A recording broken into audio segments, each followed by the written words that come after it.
Greyhounds. Ely takes care of the kickoff duties. Cal Alonzo takes care of the point after and field goal attempt. As going back deep for Warren Central. See who we got back there. We got Michael Brooks as well as Willis.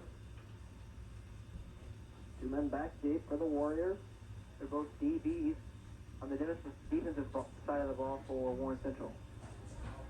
Carmel's kick team gave us a 99-yard touchdown return by Skip Morris on Noblesville last week. I'm sure they worked quite a bit on that at practice because those kinds of errors will hurt you big time in a game like this. As Carmel's just about ready to kick the ball off, getting the official signal. And Seavers kicks it off from the 40. Straight down the field. It's going to be fielded at about the 5-yard line by Willis. Willis right up the middle. He's got some good blocking. He's up at the 30. He's got some room to run. One man to beat. He makes a spin move, breaks the tackle, and is caught from behind down at Carmel's 40-yard line. With a saving tackle there by Billy Brown. That's going to be Wagner. I'm sorry. Wagner for the saving tackle. He's the right defensive end for Carmel on the defensive side of the ball.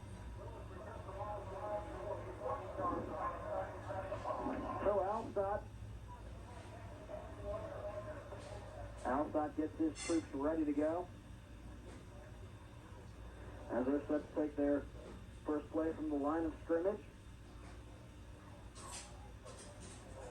Excellent field position to start this ball game on the 41-yard line of Carmel. They line up the tight end left side, two wideouts. Two men in the backfield. Alstott fakes, rolls right, looks right, throws right. He's got a man open at the first down, and he's knocked out of bounds at the 25-yard line. The completion went to Jim Bailey, the running back, out of the backfield. Well, it was a good job by Warren Central's offense. They totally fooled Carmel. Carmel had a man in there. I believe that was Billy Brown in there, and he got totally fooled by the run and looked one way, and the quarterback scrambled out to the right and was able to complete that pass.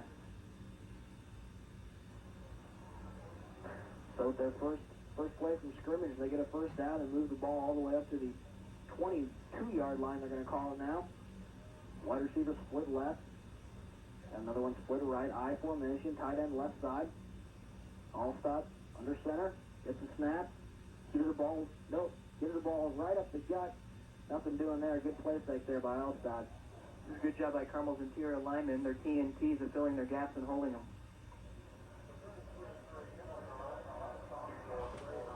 Jim Bailey picks up a couple on the play that time. As Warren Central now with a 2nd and 8 situation here. Just a minute underway in this ball game. Allstott sends his troops up in an I formation. Two wideouts, one split left, one split right. He's under center, takes a snap, gives it to the fullback up the middle. He pounds forward for maybe a pickup of 2 on the play. That was Jim Bailey on the carry. Carmel's linebacker Derek Hedegaard and Joe Kohler did a good job of stepping up and filling in their gaps and stopping that run up the middle. It's the second time in a row we've seen them try and run their fullback up the middle against Carmel. 3rd and 5 now from the 16-yard line. Maybe just out of field goal position for Warren Central if Carmel can stop them here. Again, I formation. Tight end left side, 2 wideouts, one split left, the other far right. Alstott gives the ball off right side and end around. Nothing doing there from Mike Brooks as he picks up about 3 on the play, but it wasn't enough. Good containment on the play by left end Billy Brown, senior for Carmel. Does a nice job of not letting Warren Central string that one out. Carmel's defense has done an excellent job all season long in stopping those end around plays, as we'll see it. Looks like they're going to go for a field goal here. So the ball's placed on the 15-yard line. It looks to me like it's going to be about a 33-yard field goal attempt. Kicking for Warren Central, Matt Drake. About a 33-yard field goal. High snap, good hold, and the kick is low. That kick didn't even make it over his offensive lineman's head. As Carmel will take over on downs now with the 1st and 10 from about the 20-yard line. Good job by Carmel defense. Really, they passed it once successfully for about a 22-yard gain, but Carmel adjusted their coverage and they tried to run the ball on Carmel unsuccessfully up the middle. So Blake, his second game as a starter. They ran out of a double tight end formation nearly all ball game against Noblesville. We'll see what they throw up here against the Warriors. They got Peening split right, one back formation. Pertelli is a slot back. Sarah's far left, Trivler right. Now Pertelli goes in motion to the right side. Pitch right to Polk. Polk off tackle makes a couple people miss for about a 6-yard gain on the right side. They brought Pertelli in motion to try and lead block on that one, but Shannon Bolt cut it back up the middle and got a good gain.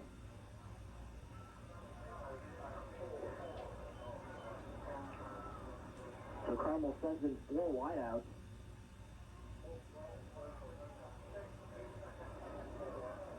Second and 4 now. Carmel lines up with 4 wideouts. Feldman, Sarah, Trissler, and Martin. Polk, the one man in the backfield. Blake under center. Hands the ball off to Polk, and he's cut down in the backfield. An excellent defensive stop there by Seth Windrouch, I believe. Good enough for me. Looked like on that play, Carmel had 4 wideouts, no tight ends inside the block for Shannon Polk, and he tried to push it outside, and the right end for Warren Central did a good job of tackling him in the backfield. I'm going to call that Seth Wiestrich. There you go, Wiestrich. Seth Wiestrich. They send Peeney now as a split back or a slot back. William, the only one in the backfield. Blake drops back to pass. He rolls left under a little bit of pressure. Throws left. He's got Peeney at the 40. Peeney moves up to the 44-yard line where he's dropped down by 2 Warren Central defensive backs. We've seen Carmel have a lot of luck throwing over the middle to the tight ends, and there we see it again as we've seen in the previous 3 games. So Carmel now first and 10 now in the 43-yard line. That was a completion to Peening as Carmel lines up. 2 wideouts. Bertelli's a slot back left side. Send him in motion right side. Polk, the only man in the backfield. Blake under center. Gives the ball to Polk. Polk up the gut. He's got the room to run. He's at the 50. And he's going to be brought down at about the 48-yard line, very close to a first down. We'll see what kind of spot the official gives him. Good hold by the left side of Carmel's offensive line. Scott Kaminsky and Grant Eccles opened it wide open for Shannon Polk and gave him some light to run through. Looks like that's probably going to measure this one. They're going to call it second and 1 here. So Carmel breaks their huddle. Trivler right side, Peeney tight end on the right. Sarah moves out far left. Bertelli, that's slot back in the left. Polk, one man in the backfield. Bertelli in motion now, right side. Hand off to Polk, right side. Polk's off some tackle, makes a spin move, picks up about 7 yards on that pickup. He's going to be down at about the 42. Looked like he had some trouble there, but he did a good, nice job of blocking around. He was able to get outside there with the blocking he did have from the right side of the Carmel line. Anytime Polk looks like he's about ready to go down, he just starts spinning and no one can get a hold of him. As Carmel sends some fresh legs in at wide receiver. Josh Feldman right side.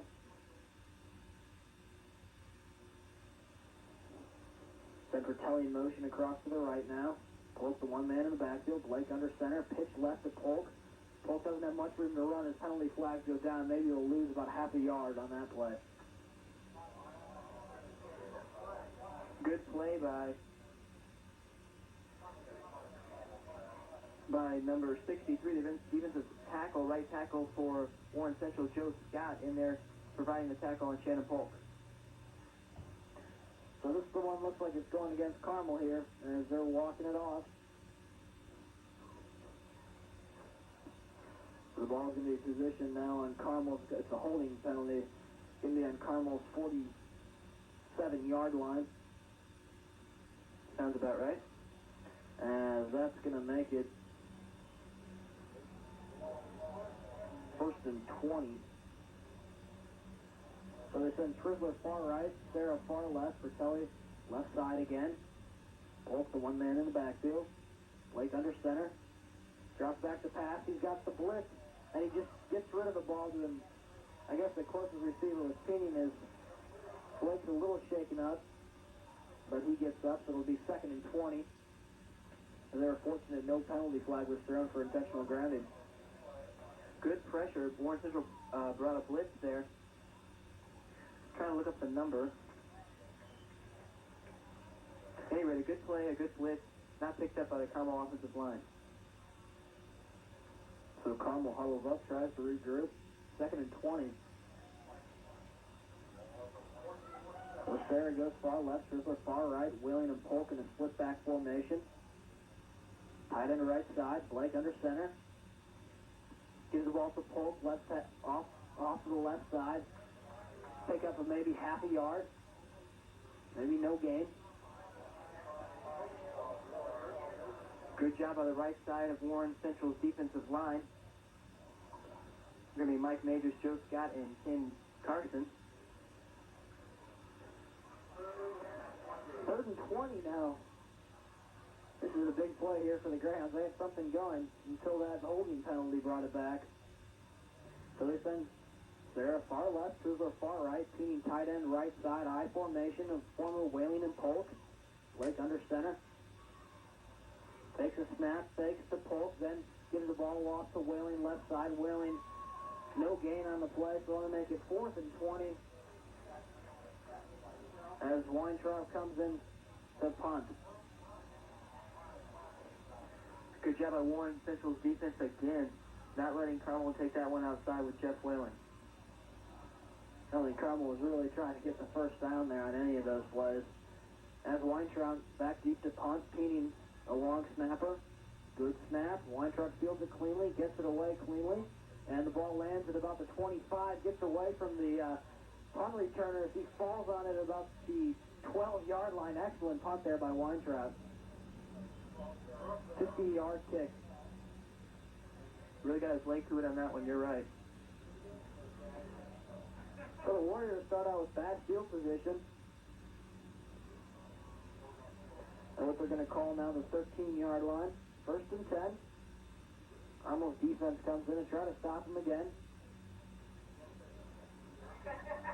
Carmel's defense did a good job last series. I formation, 2 wideouts split left. Tight end right side. All stop. Sends his fullback in motion to the right. Gets the snap. Hands the ball up the middle. Nothing doing there as Carmel's defensive line swarms the ball carrier. Good gang tackling. You're right. The left side of the defensive line for Carmel. Billy Brown, Ernie Muniz, and Todd Wright, the nose guard, got in on that tackle, as well as Joe Kohler and Eric Hedegaard, slowing linebackers, did a good job getting to the ball. That was Mike Brooks with the run, taking out maybe 1 or 2 on the play. Then called 2, 2nd and 8 now. Ball's just beyond the 15-yard line of Warren Central. I formation. And 2 wideouts split left, tight end right side.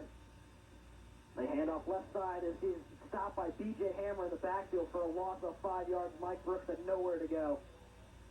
Good job by B.J. Hammer just with a full rush there. Got right inside, not really contested by any blockers, and he's a hard guy to stop once he gets moving. A good tackle by B.J. Hammer.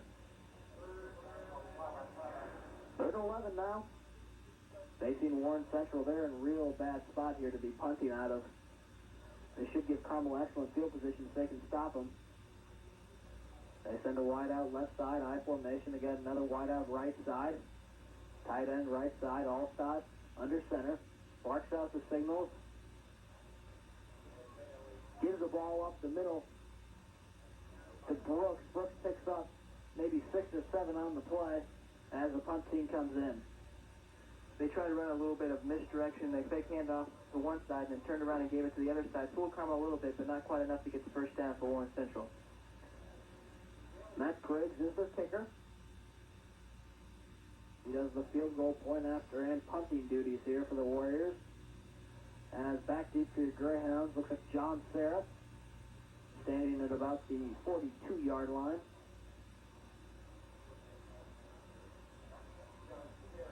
As Briggs awaiting the punt, he's standing at his own 6-yard line. Low snap, picks up, land about the 40-yard line of the Warriors, takes a Carmel bounce down to about the 36-yard line and rolls out of bounds. That one's going to go to Carmel's side. Not a very long-distance punt. The snap, as you said, was hard to handle, but he got it off. Not a very far punt, and then it took a Carmel bounce on top of that. So the Greyhounds set up again, hoping to get something going after their disappointing first drive. Yeah, Carmel's offense can really take a chance to get the early score in this game. Both defenses playing well and stopping the opposing team's offense on their first drive. Blake's got Sarah split left, Trisler far right side. Fratelli slot back in the left side. Polk the one man in the backfield.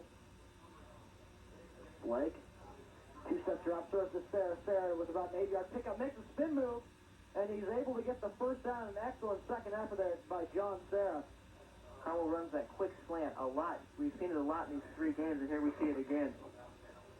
It's a timing route, and Sarah and Blake had it timed out perfectly there, and Sarah almost got a few extra yards, maybe 3 on his own, just breaking tackles.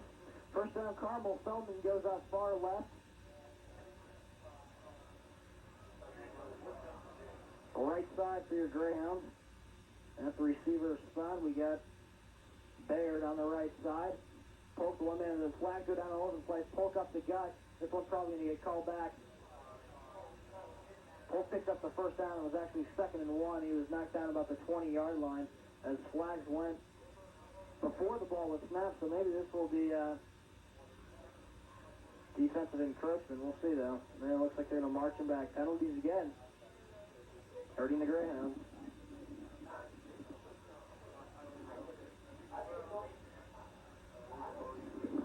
Belden's out in the field wondering what's going on. They're going to call a legal procedure on Carmel. So they're going to march it back against Carmel. Not that bad, though. It's 2nd and 5 now. So Carmel sends in Trisler and Sarah. Blake breaks the huddle. Has Polk in the backfield. Fratelli the slot back. Peening tight end right side. Trisler's off to the right. Sarah far left. Sends Fratelli in motion. He's on the right now. Blake hands the ball to Polk. Polk up the gut. Breaks it for about 7 or 8 yards. First down, Carmel. The left linebacker of Warren Central came in on a blitz, and the right side of Carmel's line picks it up very good. Adam Button, Brent Sanquist, you can accredit them to that good game because they picked up the run blitz of Warren Central that time. So first down, Greyhounds. Feldman comes in with a fresh play. So does Baird. Baird right side, Feldman left. Fratelli tight end left side. Peeney now goes in motion from the right to the left. Polk in the backfield. Hand the ball to Polk. Polk left side. Good lead block there by Peeney. He's going to pick up about 5 yards on the play.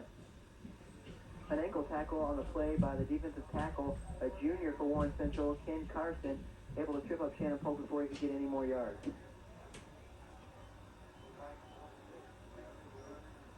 So now Blake huddles up his team. Sends Trisler far right. Sarah far left. Pretty much formation they've been running out of all game. Polk in the backfield. Fratelli slot back left side. Blake now.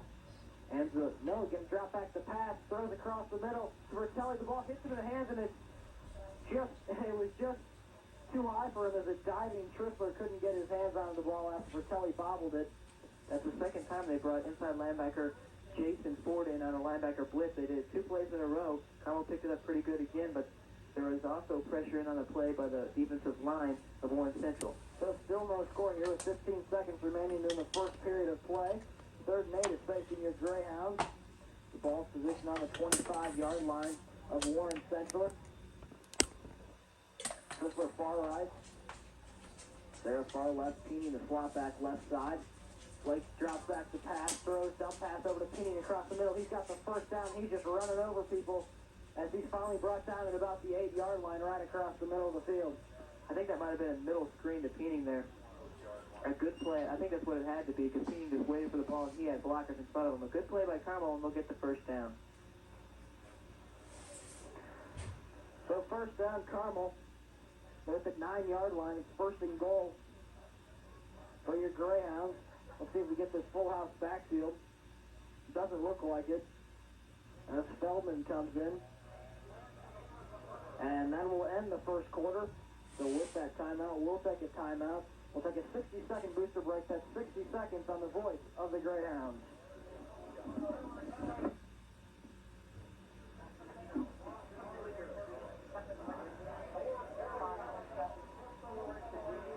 Well, maybe we won't take a 60-second booster break. We'll stay here with you. No score here, your Greyhounds. First and goal from the 9-yard line. And they're going to move down to the other end of the field. For Carmel, Shannon Polk has 6 carries so far, so they're using him a lot. And Aaron Peeney, the tight end, they've utilized him on 2 successful plays. A tight end, 10 and in across the middle, and a middle screen to the tight end. I've been surprised how much they've had Peeney or Pertelli as slot backs. They ran out of the double tight end formation last week. We haven't really seen a single set formation that they've ran with all season long. We've seen a little bit more passing today. Last week they really pounded the running game, and this week they're doing a little bit more throwing to the tight end, although we've seen a lot of passing to the tight end this season. So first and goal, we'll see if Carmel throws in the same full house backfield. They got Bertelli and Peeney in the ball game.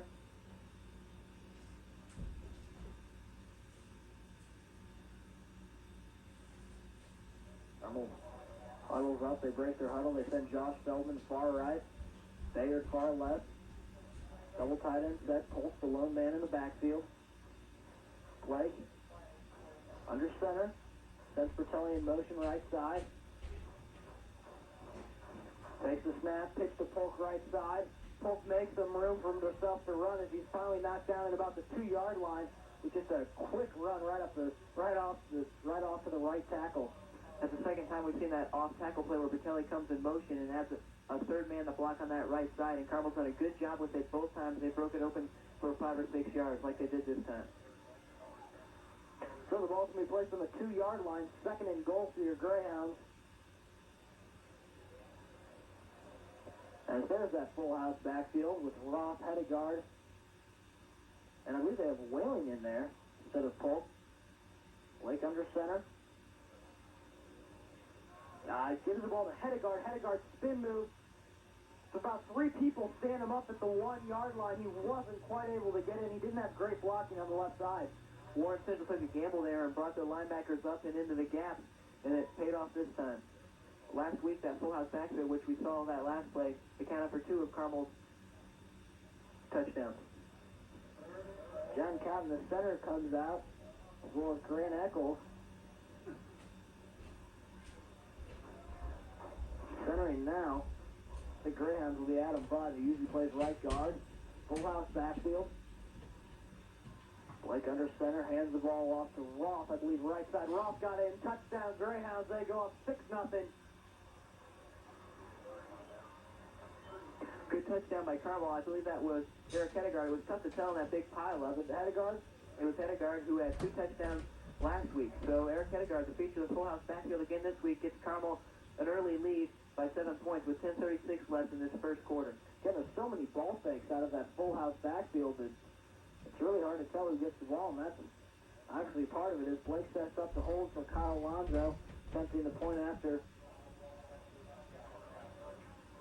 As penalty flags go down, as there's plenty of time on the play clock. I'm not sure if Carmel jumps offside. As Peeney went ahead and snapped the ball and hit Blake in the shoulder pad, he wasn't ready for it. Penalties have killed Carmel. We'll see if this moves him back further.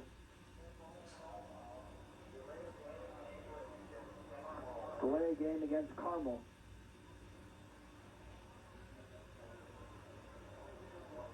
Penalties decline. On that drive, Carmel had a 3-minute drive, 70 yards, capped off by a 1-yard touchdown run by Eric Hedegaard. Okay, the penalties declined. Oh, there's offsetting. Penalties, apparently Warren Central had a penalty too that I missed. Alonzo will attempt the point after attempt again. Kicks it straight straight up through the uprights. That makes it 7-0 in favor of your Greyhounds. So Carmel takes the early lead. Really, it's been a good defensive ball game. That's the first time we've seen an offense be able to drive down the field. So receiver will come on to kick for your Greyhounds.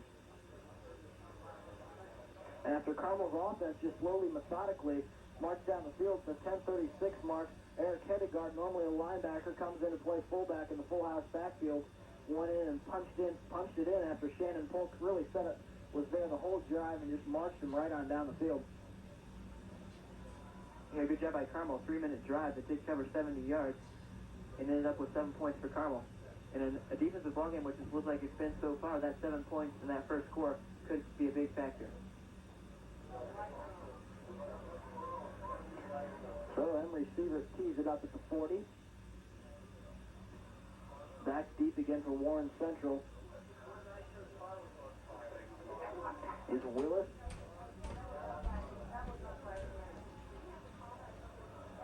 Willis and Brooks, I believe. Willis and Brooks. So Emory kicks it off to your Greyhounds. Ball's going to fall into Willis's hands at about the 2.5-yard line. He brings it straight up the middle. Now breaks right now. Brooks comes across to the middle and he's down at the 19-yard line. Excellent kick coverage by the Greyhounds. Good job by Carmel kick return kick off team of picking their lanes, going through and getting in there on the tackle. Looked like Warren Central tried a wedge there. It was very unsuccessful. Carmel was able to get in there and make the tackle without a whole lot of trouble. That wedge worked real well in the first kickoff of the ball game. Didn't do much this time as the ends on Carmel just kind of converged and was able to make the play. So Warren Central lines up with two wideouts, tight end left side, I formation. Alstott under center. He fakes the handoff, looks right, throws right. He's got a completion for about 11 yards on the right side. Glenn Alberts on the reception for Warren Central. A good pass, and he really had a lot of time there. Good blocking by the Warren Central line. Excellent throw. Alstott threw it the only spot where his receiver could get. That's why I had trouble reading that number as he was diving for that ball.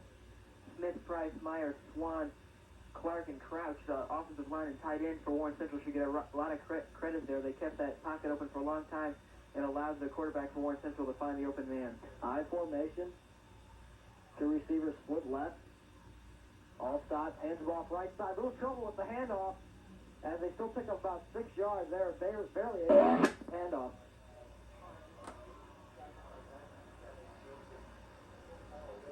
That was a good tough run there by the Warren Central back. That was Mike Brooks on the carry. Called to pick up a 5, 2nd and 5 now.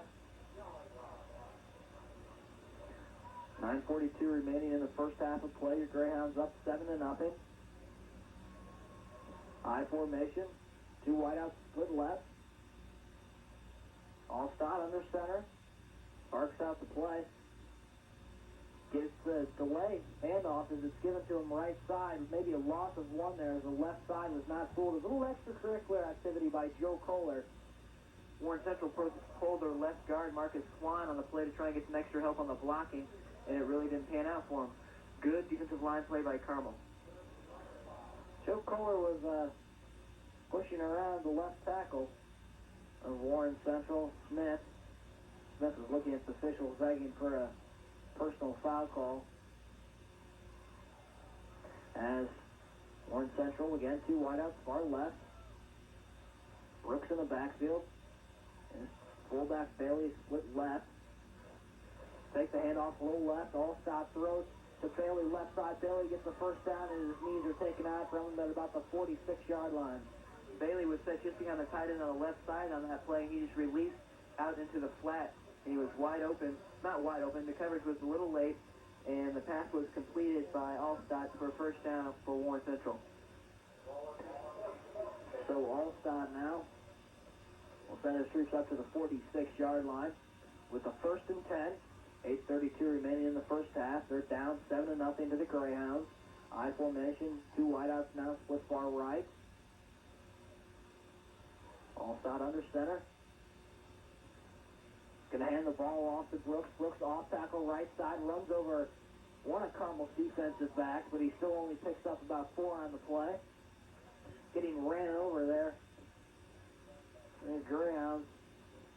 Ben Hoagland just got knocked hard on his back.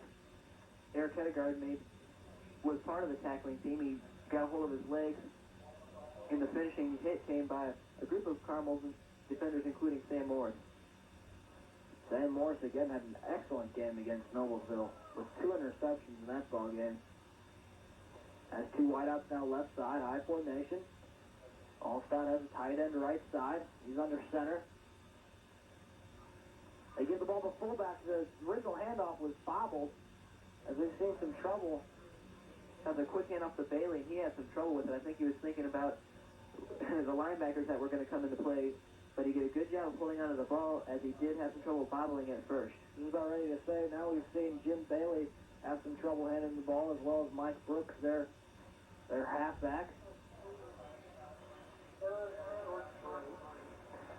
So 3rd and 3 now, facing the Greyhounds.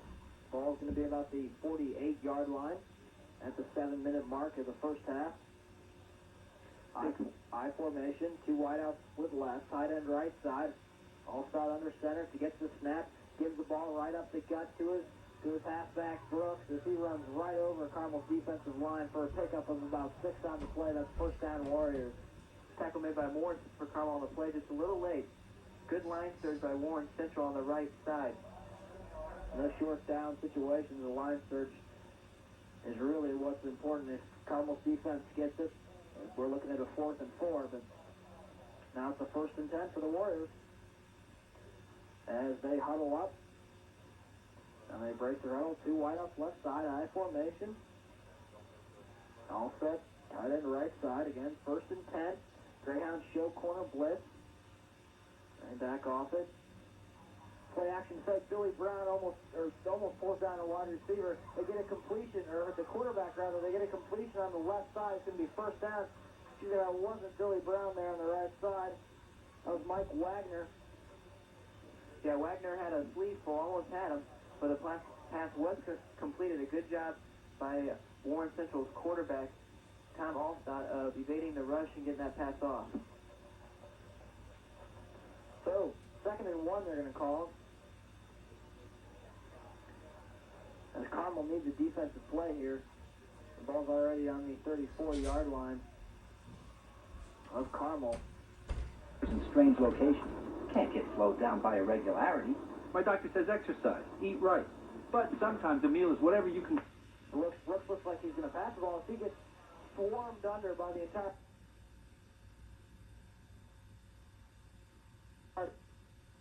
needed. They sent Joe Kohler, the left inside linebacker for Carmel. Warren Central, and Joe Kohler and Billy Brown were in there on the tackle. Billy Brown again making the initial hit. Joe Kohler cleaning up Brooks, making sure he felt it. So this is interesting. 3rd and 11 now. Loss of 10 on the play. I formation, 2 wideouts split left. Big play for Carmel's defense. Allstott drops back to pass. He looks left. He throws left. He just airs one up at about the 10-yard line. It's completed, and then the ball is dropped. As they're going to call the fumble, Warren Central picks it up. Carmel's defensive backs were lazily looking at the ball. Only one of Carmel's defensive lineman was even making an effort to get downfield and cover the ball. As what could have been a turnover is now completion down at about the 5-yard line for the Warriors. Good pass there by Warren Central's quarterback, Allstott. He put that ball right over the right shoulder. Really not bad coverage by Whitlock. He was trailing a little bit, but the pass had to be good and over the right shoulder, and it was. And not a bad catch by Leno Bruce, the senior wide receiver for Warren Central. Well, Whitlock made an excellent tackle. He called it the fumble, but there was no whistle on the play. Everyone just kind of stood around and looked at the ball. As they're going to call an official's timeout, I believe. Well, no, we'll see who they give it to. Official's timeout. There it is. Well, with that timeout, we'll send it back to the station for a 60-second booster break. That's 60 seconds on the voice of the Greyhounds. Our thanks go out to the following Greyhound boosters: Bruce J. Hopkins, M.D., Steve and Robin Hoagland, Jim and Sally Hubbard, Tim and Linda Carlson, Rosie and Don Siegel, Carmel Bookkeeping and Tax Service, Carmel Ice Stadium, Tom, Barbara, Todd, Tyler, and Travis Cartmel, Steve and Susie Cash, John and Beatrice Cassis, J.H. and Kyong H. Choi, Eric and Betty Clark, Michael Clater and Deborah Winchester, Dr. and Mrs. Robert E. Clutter, Donald, Diana, Kim, and Kevin Cochran, Stephen and Nancy Collison. If you would like to be a Greyhound booster, please send your check or money order for $25 to the Greyhound Booster Club, 520 East Main Street, Carmel, Indiana, 46032. And your name will be added to the list. Well, we are back here. Score 7-6 now. I'm sorry we missed the play. That was Mike Brooks up the middle as he scampered for a touchdown. The point after attempt is up, and it's good. The score is knotted up at 7. It's 4:08 remaining in the first half of play. Brooks just ran it in. Another methodical drive that we saw from Carmel, and now Warren Central brings it down. That was a 6-minute and 25-yard drive by Warren Central, capped off by that run by Brooks, as you said. So maybe these Carmel special teams can get something going here, as is their first chance to run the ball back after a kickoff here. Penalty flags down. They're talking with the Warren Central player. We'll see if this will be assessed on the kickoff. Personal foul, roughing the kicker. Penalties decline. Point after is good, so the score remains 7-7. On that Warren Central drive where they scored at the end, it was in the second quarter, 6-minute, 25-yard, 10-play drive. They ran the ball down Carmel's throat. They really ran, mixed it with a little pass, capped off by a 5-yard touchdown run by Brooks. So Warren Central tees it up at the 40-yard line. Matt Griggs is their kicker. Although it looks like they got Mike Schwartz in there to take care of the kickoff duty. And it is Mike Schwartz.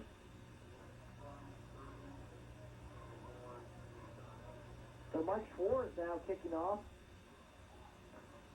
for the Warren Central Warriors. Back deep here, Greyhounds is Polk, Martin, and Sarah. Both of them good runners, definitely capable of returning one. And they kick off. It's a short one at about the 15-yard line, fielded cleanly by Polk. Polk runs straight up the gut. He gets a little hole, brings it up to the 35-yard line.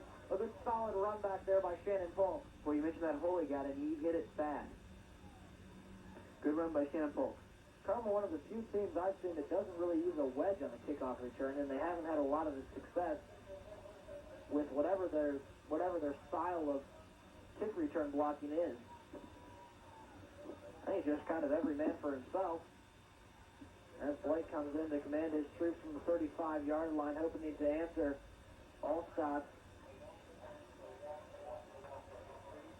Warriors score as I formation. 2 wideouts, 1 left side, 1 right. Blake drops back to the gives the ball off to Polk right side. Polk picks up about 5 on the play. It'll be 2nd and 5. Was that play was supposed to go up the middle? Pretty good blocking by Carmel, but it wasn't there. So Shannon Polk tried to bounce it out and got a gain of about 4 yards in the play. I'll call 2nd and a long for here. Shows the far left. Far right now goes Sarah. Fratelli, the tight end, left side. Blake under center. Polk, the only man standing behind him. Peeney now comes in motion left side. Blake hands the ball to Polk. Penalty flag go down. Polk scampers for a 6-yard pickup. That's the first down Greyhounds, but again, penalty flag down by the line judge. They brought Peeney in motion there to help block on the left side. I'm not sure what they're going to call here. Illegal motion. That's going to be on the Greyhounds on Aaron Peeney. That's the second time we've seen that call. Illegal motion on Carmel in this quarter. That's the second time we've seen it in this game, and I think we've seen it at least 5 other times this season. Carmel's really got to work. They're going to send a man in motion They got to work on it. I don't think it gives you much of an advantage. You might as well just stick Peening over there on the left side and just run there. And that hurts after a good game for Shannon Polk on the play. So instead of what would have been 1st and 10, it's now going to be 2nd and 11. As Sarah comes out left side, Trisler goes far right side. Pertelli tight end left side. Polk, the only man in the backfield. Peening tight end right side. Sent Pertelli now in motion off to the right. Blake hands off to Polk. Polk up the gut. Gets a quick little burst of energy for a pickup of no gain, as he just hit a wall of Warren Central defensive linemen.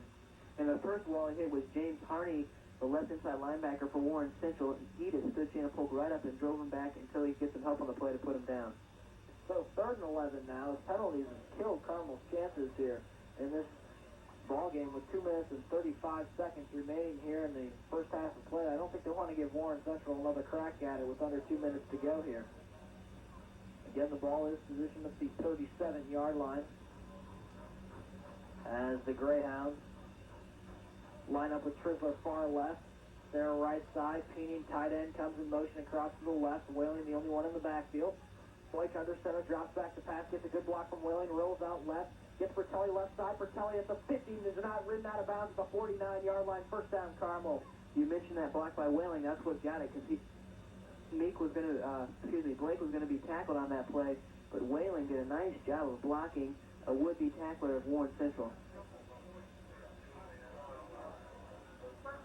Foss comes in with a new play, as well as Kyle Collins. We've seen Carmel use a lot of different wide receivers this ball game, maybe trying to rest Sarah and Trisler a little bit more as Collins comes out left side. Pertelli, the slot back. Foss wide out. Pertelli comes in motion across to the right side now. They give the ball to Polk. Polk off tackle right side, makes a cutback move, picks up about 7 now before he's ridden down to the ground there by defensive back for Warren Central, James Harney. Carmel's right side of the line gave Shannon Polk a good initial hole, and Shannon Polk did the rest. Shannon Polk with a nice cutback move as Sarah comes in now to the ball game. Yeah, Shannon Polk did have a nice cutback move. You'll see him do that a lot. Once he goes through the initial hole for the play, he does a nice job of cutting back for extra yards. Well, timeout Greyhounds, so with that timeout, we'll take a timeout. That's 60 seconds on the voice of the Greyhounds. Our thanks go out to the following WHJE boosters: Mike and Marcia Wozniak, account representative for Waddell and Reed, Mark Light, Kathy, Bobby, and Joey Smith, Rick Rice, Bruce and Pam Schultz, Dion, Terry, Shannon Polk, Ryan McDaniel, Billy and Bonnie Metzger, Barbara Miller, Hanson Heisyong, Ed, Jan, Danielle, and Chris Gross, Stu Hancock, Alan and Ann Hendrickson, Bud and Donna Edwards, Thomas Berman, Steve and Gina Chassie, Dave, Barbara, and Todd Byerling. If you'd like to be a Greyhound booster, send your check or money order for $25 to the Greyhound Booster Club, 520 East Main Street, Carmel, Indiana, 46032, and your name will be added to this list. Hello and welcome back to Warren Central Field as the Greyhounds with a minute 17 left in the first half of play. This Greyhound drive is eating up 2 minutes and 43 seconds on the clock. This will be the 6th play of the drive. Carmel trying to score again to answer the score of Warren Central. Score's knotted up at 7. Sarah split left. Then Pertelli in motion right side. Got another wide out right side. Polk the only one in the backfield. Blake drops back to pass. Straight back. Throws one up left side to Sarah. Sarah left side. Couldn't quite hang on to that ball. As excellent coverage there as it was batted up in the air as a free-for-all between 3 players. Good blocking on the play by Pertelli and Scott Kaminsky, who held the pocket in against the outside blitzes of Warren Central. That'll make it 3rd and 5, minute 10 remaining. Ball again on the 44-yard line. 3rd and 5. As Carmel sends in Whaling. And send Polk out. Sarah, left side, Trisler, right side. Pertelli, the slot back. Whaling, the only one in the backfield. He's split off to the right. Pertelli comes in motion right side. Blake Under center, looking at a linebacker blitz, drops straight back under heavy pressure now, rolls out right, dumps the ball off right side, and the pass is just incomplete. It was underthrown to Fratelli there on the right side. Blake was being pressured by, following him by the right defensive tackle for Warren Central on the defensive line, and he was lucky to get that pass off. He was scrambling to the right side. On that play, they brought the left tight end in motion to help block for the rollout of Blake, and it really didn't help because the trailing side end caught up with him. 104 remain. Weintraub in the punt on the 4th and 5. He gets it away cleanly. Ball lands at about the 10-yard line. Takes a Warrior bounce to the 11-yard line, where it will be down by the Greyhounds, Chad Whitlock. So with the 56 seconds remaining, Warriors will get the ball at the 12-yard line, they'll call it. Again, 56 seconds remaining in the first half. The score is not up at 7. I don't expect Warren Central to try to air one out here. That was an 8-play, 3-minute and 4-second drive by Carmel. Unfortunately, they couldn't get any points out of it, and Warren Central will have the last chance to score, it looks like, before half. They line up with an I formation, wide out split right. Another one split far left. Ball again on the 12-yard line.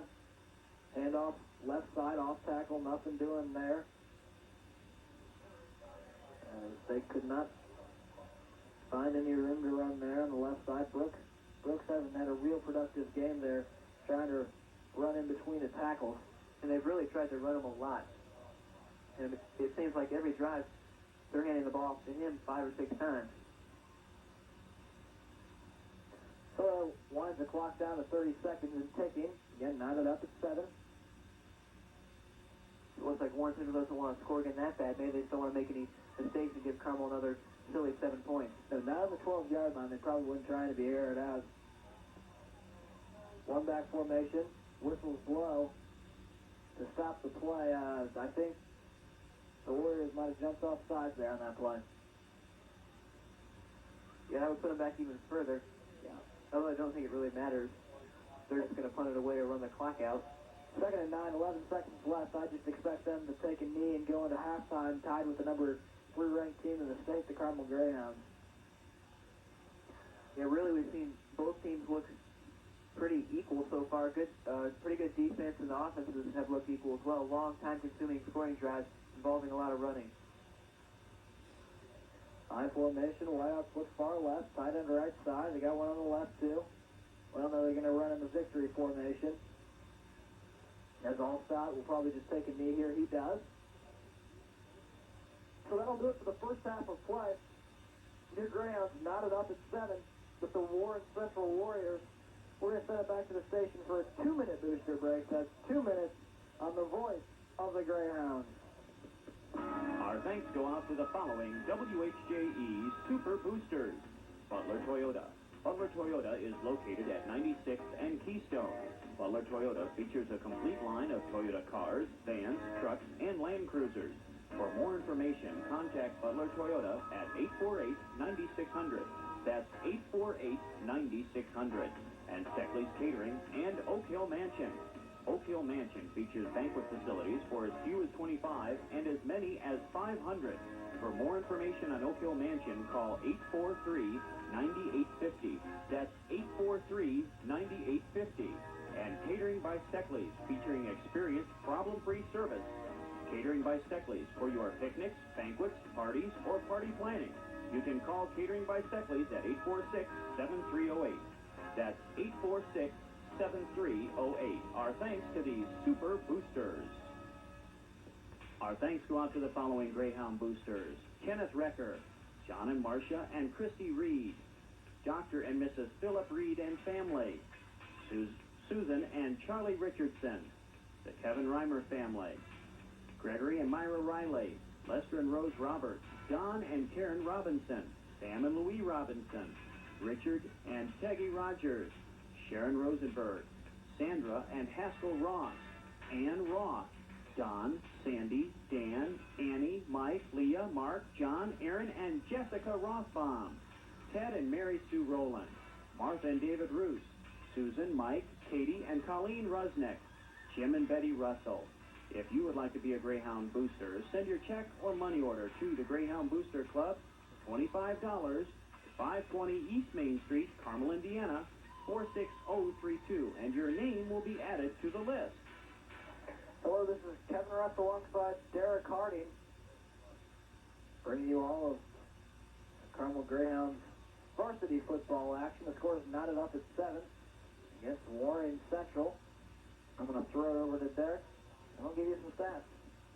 Shannon Polk has 55 yards tonight, a little bit quieter than his other first half, but it's a little bit tougher defensive ball game on both sides. Blake has thrown for 50 yards. On Carmel's lone scoring drive, they started at the 10:36 mark. It was a 3-minute drive, 70 yards, 9 plays, good running mixed with tight end, with a tight end screen and some tight end over the middle passes. Capped off by a 1-yard run by Eric Hedegaard for the touchdown. Warren Central also got on the board in the second half on a 6-minute and 25 drive. It covered 10 plays. They ran it a lot. Mixed up with a little passing, but basically they ran it, and they ran it in the end zone for a touchdown. On the Carmel touchdown drive, they started from the 39-yard line to their own 39-yard line. They passed it to Sarah for 9 yards, and they had an illegal procedure call on that, backed them up. They ran it to Shannon Polk for 4 yards on a second down play. And they ran to Shannon Polk. He got a first down. They ran to Shannon Polk again on that first down.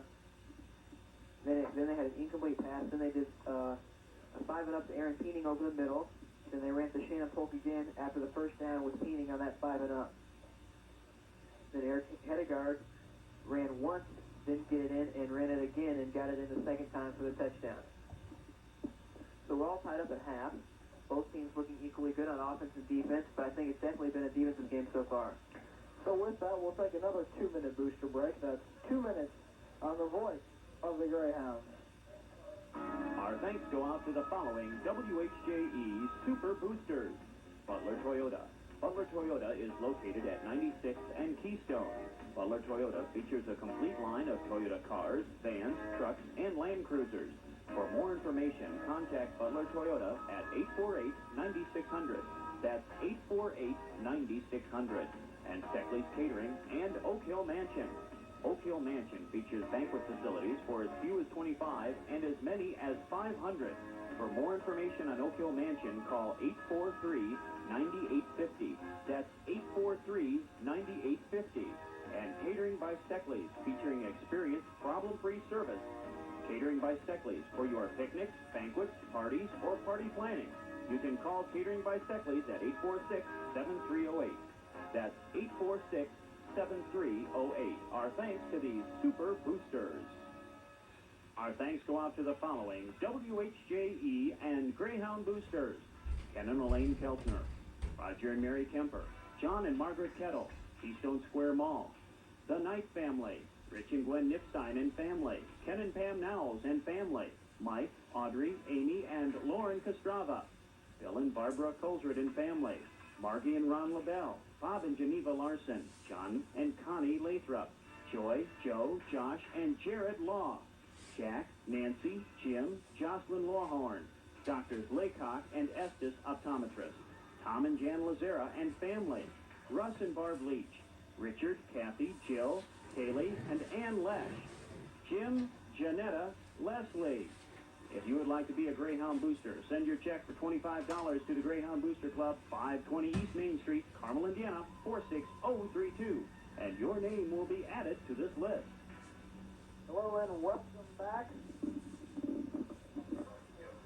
Carmel's had a weak first half, I thought. They had a good job that happened to get him into the end zone. The rest of them fairly methodical. Haven't really been able to get things going. A couple of things different for the Greyhounds is the slot back formation that they've been running for Kelly and Peening out of. Great idea. It kind of gives Polk, who's been running out of a one-back set mostly, but they've thrown Pertelli or Peening over there on the right or the left side. They set those guys in motion. Well, the only problem with that is we've gotten 2 illegal procedure penalty calls already. We saw 3 or 4 already in the past games. And it's just killing Carmel these penalties. I don't know why. The slot back, great idea. Throw Peening on the right side over a tackle and leave him there. Don't move him and run Polk right over to that side. It really shouldn't matter for defense. The defense is going to know you're running with that offensive line and Peening back there blocking or wailing and Polk running the ball. It really shouldn't matter. And I thought Blake overall has had a very good game throwing the ball. He almost hit Sarah down on a sideline pattern. The ball was just bobbled around. He's had a couple close plays and been able to get rid of the ball because he's been under pressure quite a bit tonight. And his timing's been on. We've seen some slant patterns and some tight end 5 and up that have really worked well. So he's got his timing down this week, his second week starting in this offense. I think the Greyhounds' one of the two biggest problems that let the Warriors score those 7 points would be right after Billy Brown stopped Brooks for a 10-yard loss to make it 3rd and 11. Right before the Warriors went in, they couldn't capitalize on that. Allslot just aired one up on the right side, or rather his left side, just aired one up on the left side. Good coverage, the ball was caught, great tackle, caused a fumble. I only saw one Carmel defensive lineman who was all the way by the quarterback run to get that ball. The play was never blown dead. And one of Warren Central receivers was able to fall on that ball and recover it inside the 5-yard line. You're right, that could have been a big fumble recovery for Carmel. Mentioned Shannon Polk earlier. He's 10 carries for 55 yards, averaging about 5.5 yards a carry. We haven't seen his big break-open plays, but he's been consistent. Again, I'd like to see Whaley back there with him instead of the slot back. I mean, the slot backs works well, too, but I think it's all the same with Whaley or Peening or Fratelli blocking for him. And that's just caused more problems than it has big plays for the Greyhounds. Polk doesn't even really need a fullback. If he just can find daylight, especially with this offensive line, just get some consistency there, running behind Stanquist or wherever these big guys, wherever he wants to follow these big guys. We did see one tight end screen this game, which I thought was very effective.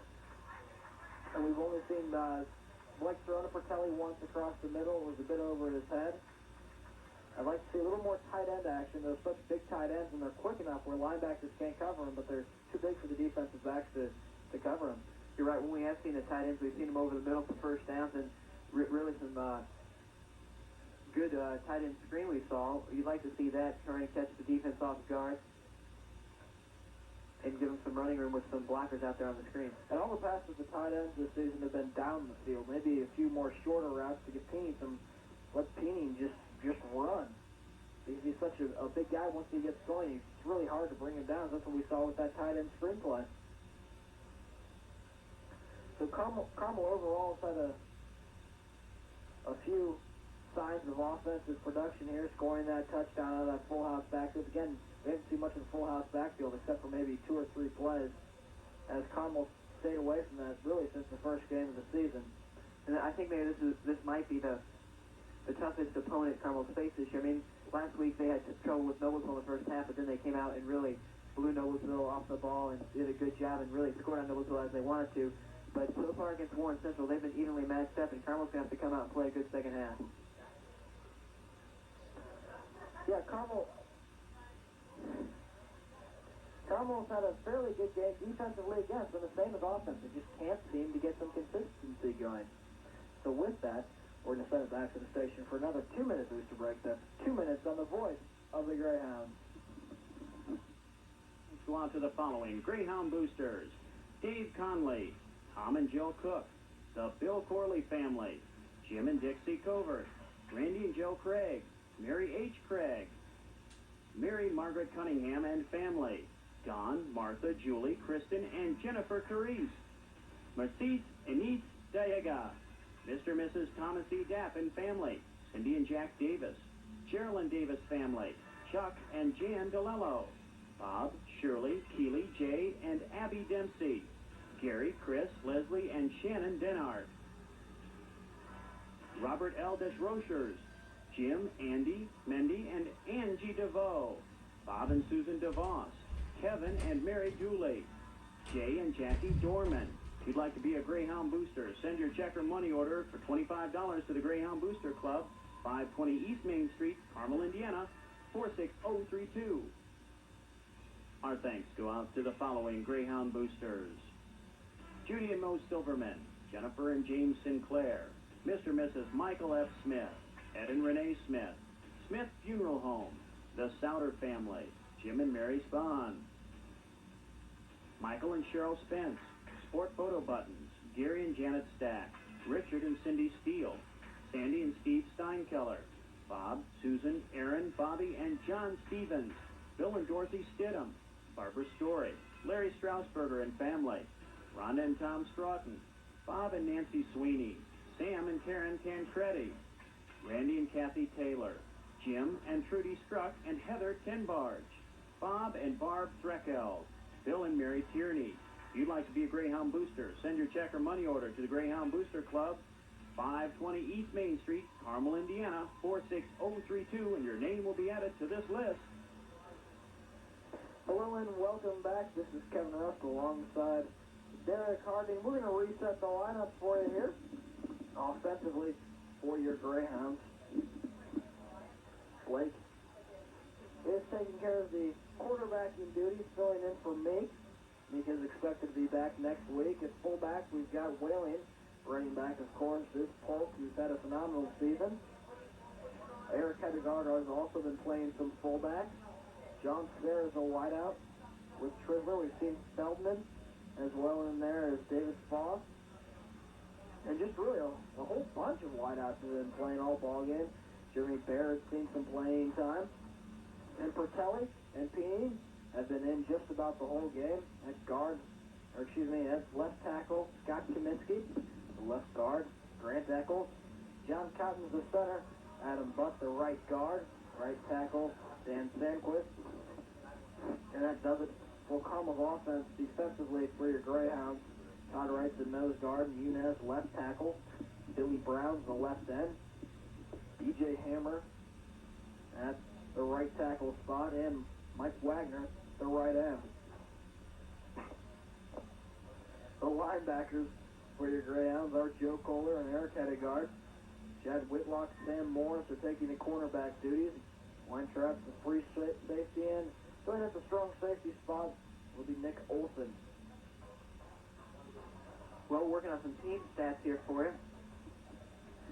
So, you've had the lineup preset for you. Why don't we go ahead and send it back to the station for another 2-minute booster break, and then we'll bring it back to you and do some team stats for both Carmel and Warren Central. You're listening to the voice of the Greyhounds. Our thanks go out to the following Greyhound Boosters: Jay, Suzanne, Ryan, Amy, and Haley Ruxer, Lisa and Larry Sabloski and family, Dean and Nancy Sandquist, Robert and Leah Schenkel and family, Roger and Barbara Schmenner, John and Gwen Schmidtke, Jim and Karen Schneider, Bob, Karen, Laura, and Jenny Shane, Mr. and Mrs. Maury Schwegman, Bob and Sherry Seifert, Paul and Patty Sevening and family, Sally and Dave Shepard, Shepard Insurance Agency Incorporated, the Phil Shirley family, Sharon, Angie, Scott, Rob, and Brady, Bob and Barbara Shortle family, Nick, Maggie, Catherine, and Alex, James J. Shaw, Judy and Mo Silverman. If you'd like to be a Greyhound Booster, send your check or money order for $25 to the Greyhound Booster Club, 520 East Main Street, Carmel, Indiana, 46032.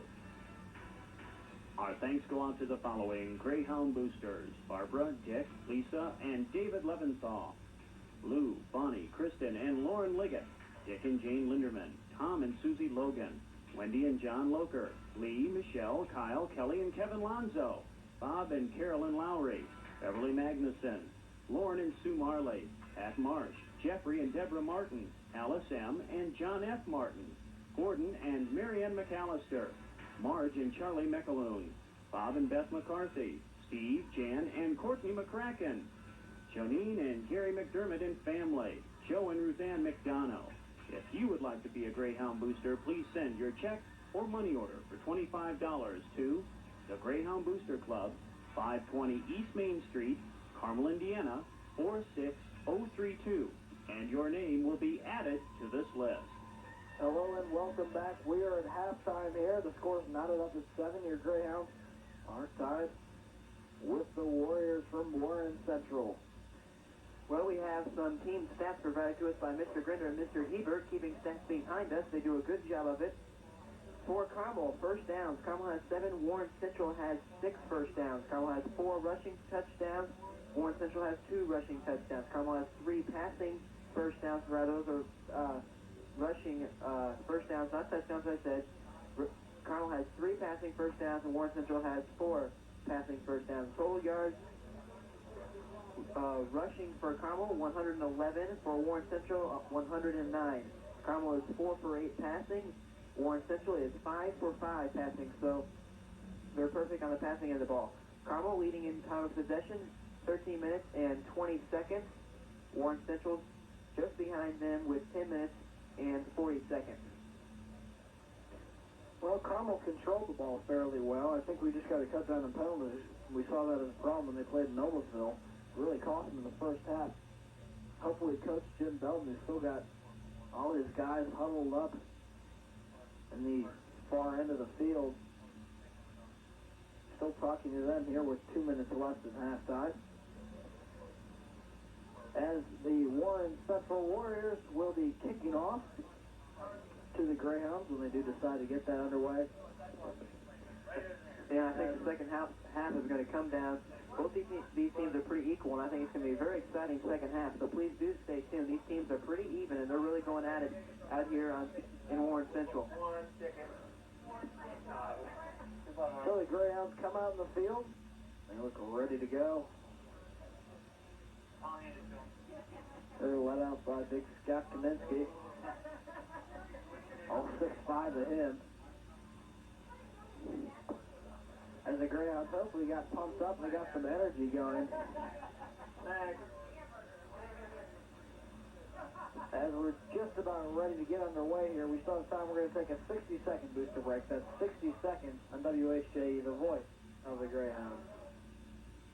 Our thanks go out to the following Greyhound boosters: John, Susan, and Kim Dorr, Carmen and John Dowd, Dennis Downer, Mark, Marcia, Amy, and Mandy Draper, Dan and Teresa Drow, Jim and Dee Dee Eaton, Carol and Pat Ebright, Bob and Lacey Eccles, Doug and Sharon Ellington, Mike and Arden Elliott, Jack and Nancy Ingledow, Ed and Carol Ingledow, David Enlow, Joel, Debbie, Sam, and Jesse Epstein, Don, Liz, Bill, Jim, and Donnie Erath, Kevin Eskew, Pat and Jim Estep, Paul Estridge, Dan, Linda, Matt, Megan, Brian, and Lauren Fabro.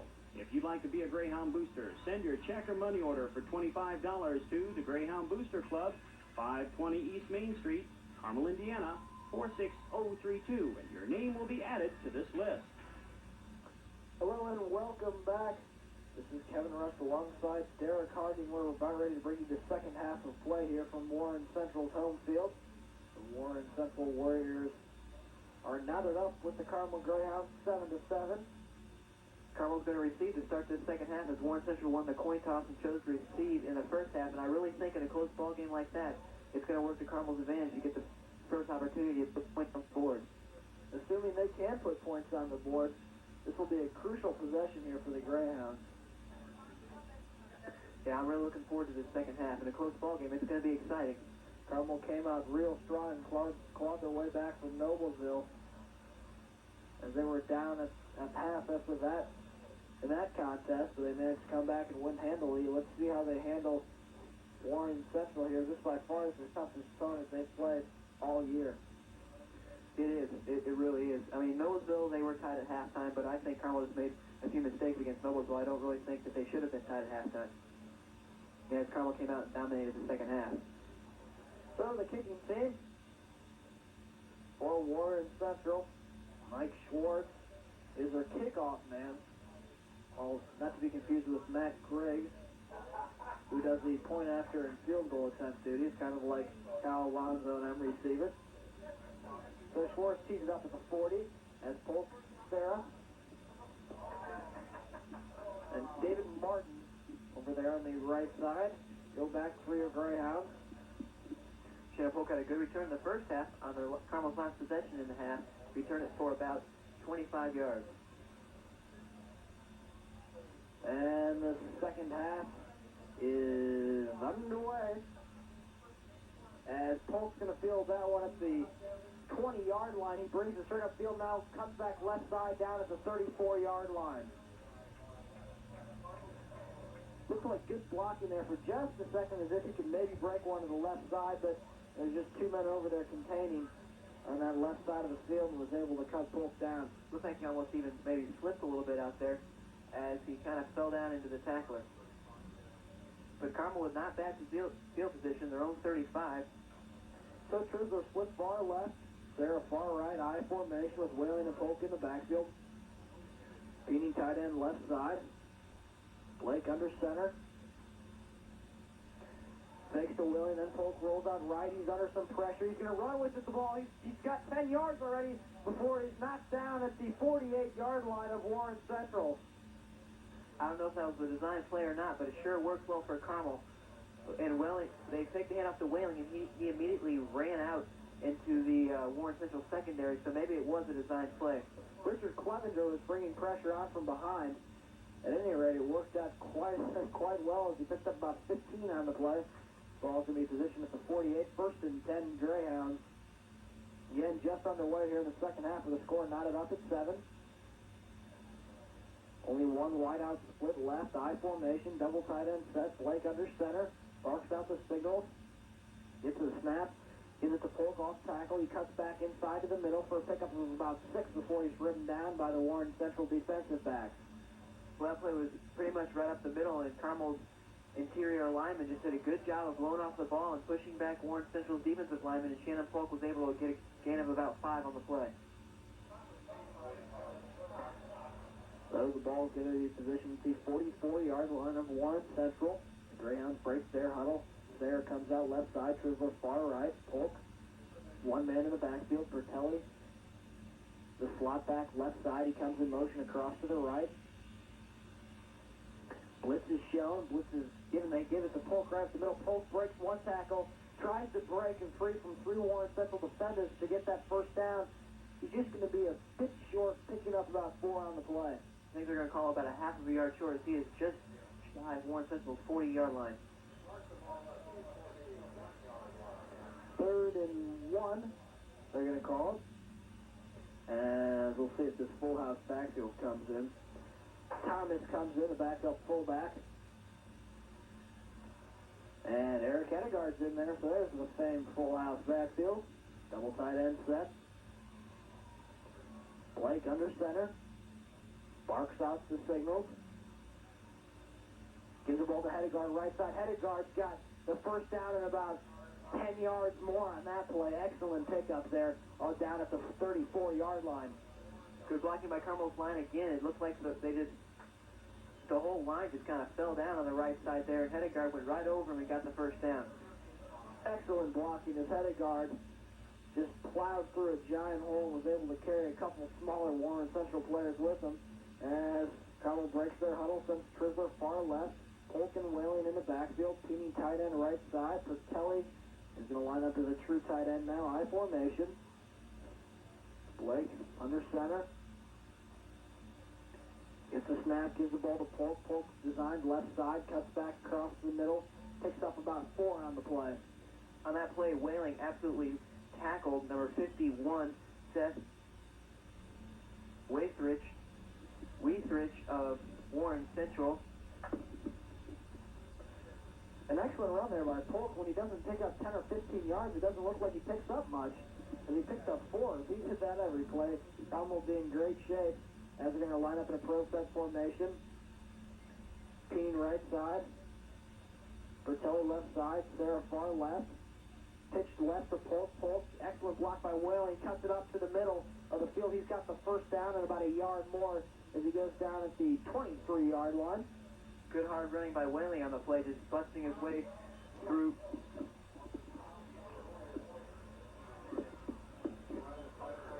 As he just busted through the left side of the Warren Central defensive line. So they can call the ball at the 23-yard line. Carmel breaks their huddle, sends Josh Feldman off right side. Pro set formation, double tight end set. Blake under center. Barks out the signals, linebacker blitz right side. Polk right side now, penalty flags down, picks up about 8 yards down the play, but again, flags down thrown by the line judge. That blitz was picked up beautifully by Aaron Peening on the play, just drove back the blitzing linebacker on that play. Well, we'll see what we got in terms of the penalty. They got holding on the Greyhounds. So that'll move them back. That's going to hurt a good gain for Carmel on the play, just about a yard short of the first down. They're going to take that one back as there's a holding call on Carmel. So, first and 15 now facing the Greyhounds.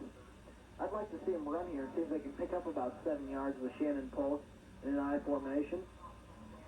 Trisler comes in with a fresh play. Bertelli stays in the ballgame, so does Aaron Peening. I formation, Trisler splits far right. Blake under center. Blake gets the snap, gives the ball to Roth. Roth was in there. Roth gets hit as the ball was handed to him, and he loses the ball. I'm not sure who got on that ball as Carmel recovered.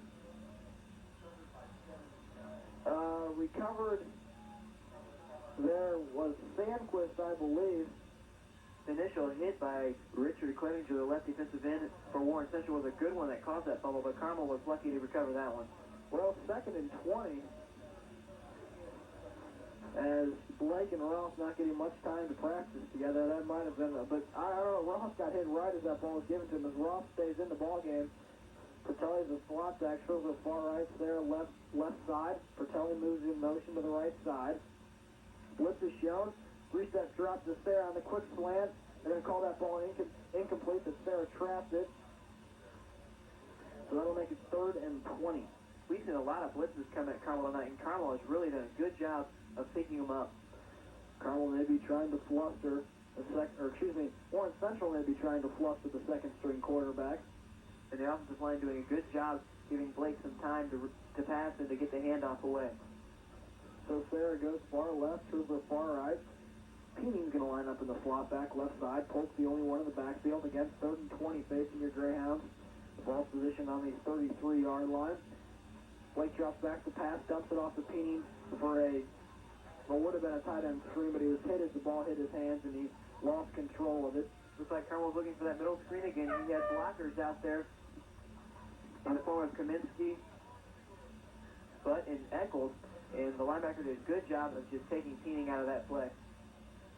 Well, Weintraub will probably come on here to punt this ball away as the offensive unit comes out. Peening again, the long snapper.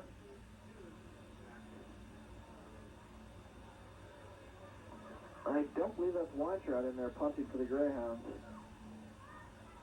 I'll see if we can get a number for you. It's Brandon Ackley came in, the sophomore quarterback. They fake the punt, he rolls right, and he's sacked behind the line of scrimmage. I thought I saw Brandon Ackley in there and said, wait a minute, he doesn't punt. And they were trying to fool Warren Central, but poor blocking on the play as Ackley got tackled behind the line of scrimmage. I think that was a good play there by Belton to try it, because the punt probably would have been brought out to the 20 anyway, so now they get the ball at the 43. That is, Warren Central gets the ball at the 43. Giving Warren Central some credit on that, they did do a good job of not falling for that punt. Stevenson's tackle, Ken Carson, was in on the initial tackle of Ackley. So that's unfortunate, as that ends Carmel's drive. Right side, or one wide receiver split far right, the other split left, 3-step drop, quick slant thrown right, excellent coverage by Sam Morris. As they throw a flag on Sam Morris, looking back at the ball as he dove for that, got a hand in on the ball, was able to bat it away as they called a penalty flag on Sam Morris. Sam Morris has had trouble with the officials. That's the second or third this year that I thought should not have been called. That's a tough call. Sam Morris, it looked like he might have brought his right hand in there a little bit early to get some leverage to block with his left hand. It's a close call. The official makes it. I don't know. It looks pretty fair. I think Sam Morris got in there a little bit too early, and it's off timing when you're trying to make a break on the ball like that. Well, the officials have got to let him play the game. They're going to walk this one off. So first down, 6:58 remaining in the third period of play. The score's tied at 7. The ball moves all the way out to the 44-yard line of the Greyhounds.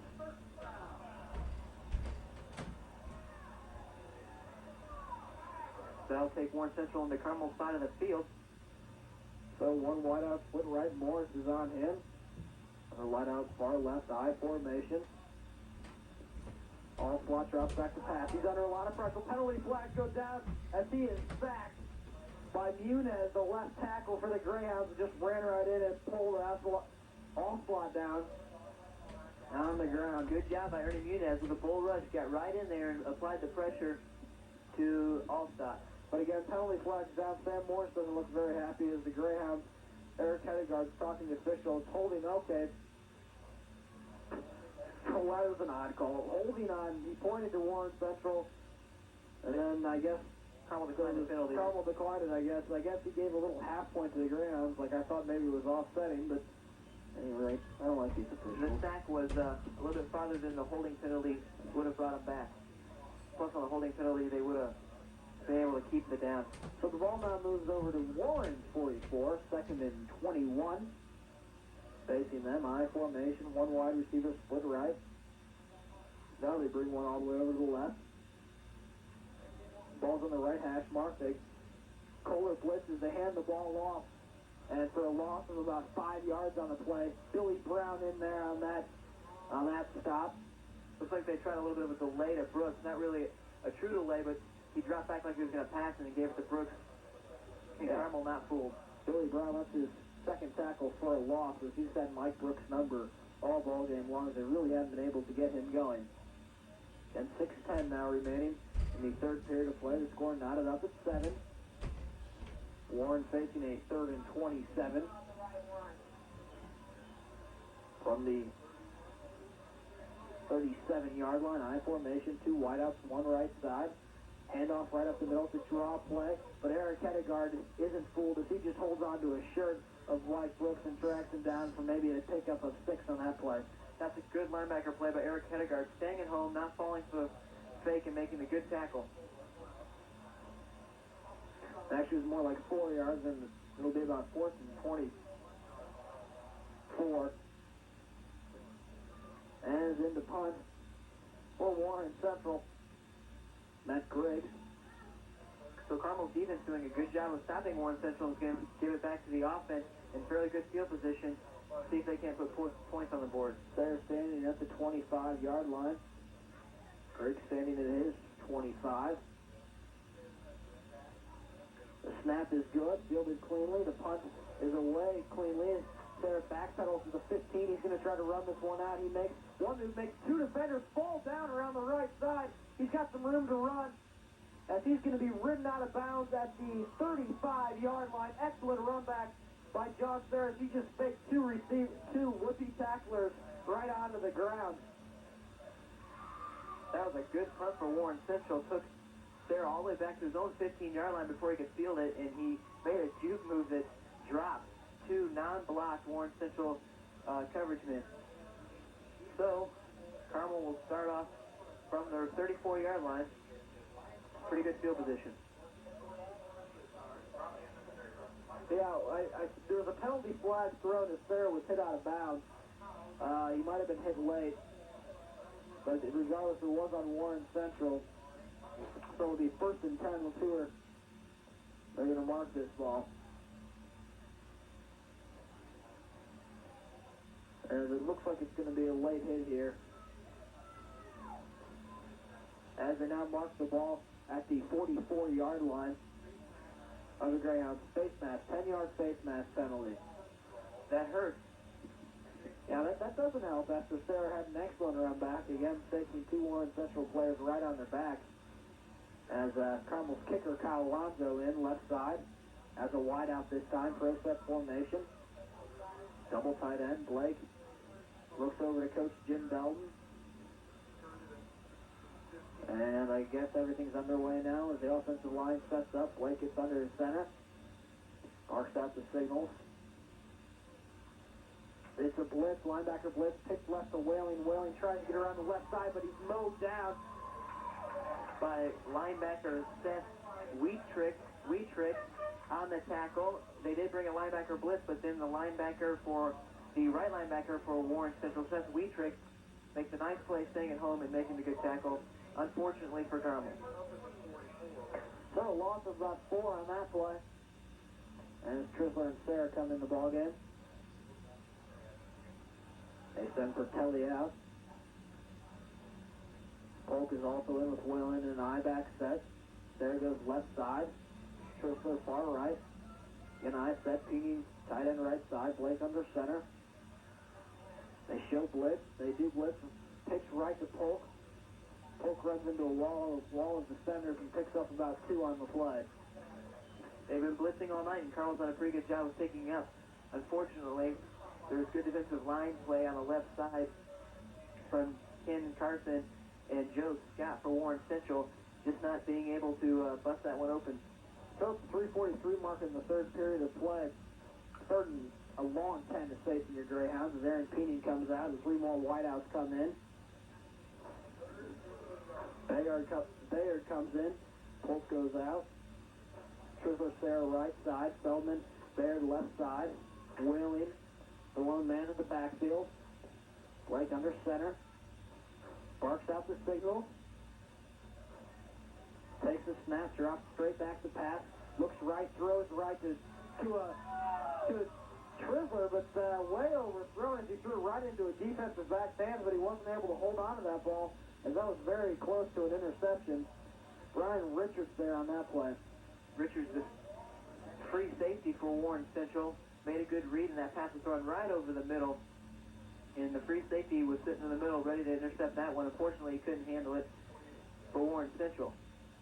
So Carmel gets lucky on that one. Good pressure applied by the Warren Central defense that forced Allstat to throw that ball.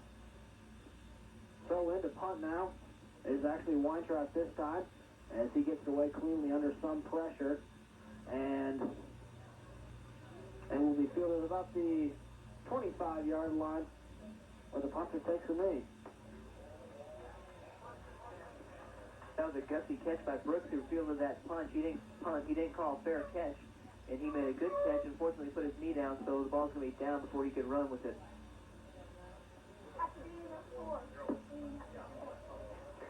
And the Greyhounds have a player hurt, Jeff Whalen.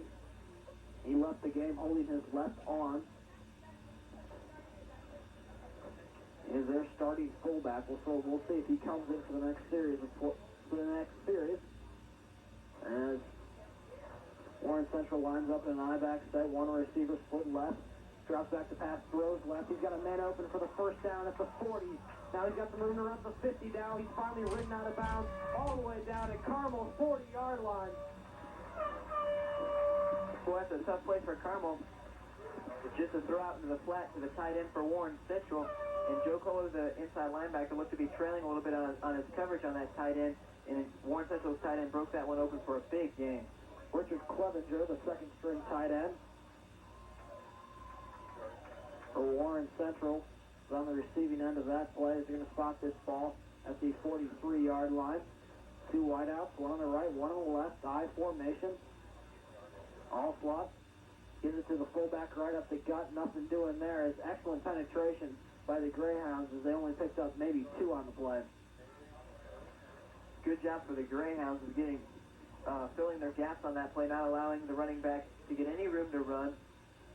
Stu made the tackle on that play to get up off the pile. Eric Hedegaard, the inside linebacker for Carmel, was on the tackle. Yunez actually tackled the quarterback as he was handing that ball off.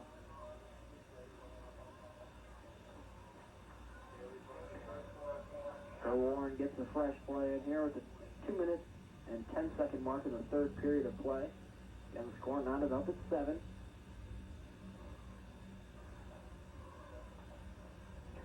So Warren Central lines up with an I formation. 2 wideouts split far right. Now they send a slot back on the left side. They fake the handoff, roll right. Under heavy pressure by 4 defensive linemen, they throw right. Morris with excellent coverage as that ball was thrown out of bounds. Good job by Carmel bringing in the right side. Bringing the right side of their line with a bull rush on the defensive side, and then taking the left outside linebacker in Morris and making him spy the quarterback and just move with the quarterback, not allowing him to run upfield and forcing him to throw the bad pass there. The intended receiver on that play was Ronald Bruce. As it is now 3rd and 8, Facing Warren Central, they have two wideouts. I formation, now they move their fullback off to a slot back formation on the left side. All slot. Penalty flags down, they hand the ball off to Brooks. Brooks goes left side for maybe a pickup of one, but again, penalty flags down as that ball was snapped. Before the ball was snatched, the right side of Carmel's defense was making some sort of motion to the officials, so maybe it's offside on Warren Central. Warren Central has a player hurt. They're going to call illegal motion on Warren Central, so that'll march it back against them. As Eric Edgard talks to the official in this typical wardrobe between plays, no helmet that is. I don't think he finds that real comfortable. So it's 1:38 mark in the third period. The score knotted up at 7. We got an injury timeout, so we will take a 60-second booster break. That's 60 seconds on the voice of the Greyhounds. Our thanks go out to the following Greyhound boosters: George and Perla Alvarez, the American Legion Post, number 155 in Carmel; Gail and Phyllis Anderson, Tom and Yvonne Ordiolo, B&L Packaging Incorporated; Doug and Kathy Bachman, Stephen and Susan Backer, Jack and Isla Badger, Mike, Susan, David, and Dan Baker, Mike, Nancy, Christopher, and Sarah Baldwin, Vaughn and Jean Ballou, Dr. and Mrs. John R. Barber, Bill and Peggy Barnaclough, the Barris family, Steve, Betsy, and Kyle Bartlett, Marge, Ted, Rob, and John Bartley, Bob and Ruth Batrial, Jim and Judy Bowerly and family. If you would like to be a Greyhound booster, send your check for $25 to the Greyhound Booster Club, 520 East Main Street, Carmel, Indiana, 46032, and your name will be added to the list. Sarah Fair catches the ball at the 4-yard line. Injured on that play was Crouch, the tight end for Warren Central. He walked off under his own power. He looked fine and ready to go. Sarah caught that ball. This thing looks like the ball's going to be at about the 6-yard line. It was actually a good fair catch, even though it was at the 6. The two Warren Central players were running down the field unblocked yet again. They would have been able to down that ball. Good punt by Warren Central, keeping Carmel to their own 6-yard line. That's kind of limit Carmel's choices offensively. They don't want to throw an interception this deep in their own territory. Minute 25 remaining now in the third period of play. Scores knotted up at 7. Blake has the troops lined up in a pro set formation. One receiver split far left. Double tight end set. Blake hands the ball off right side.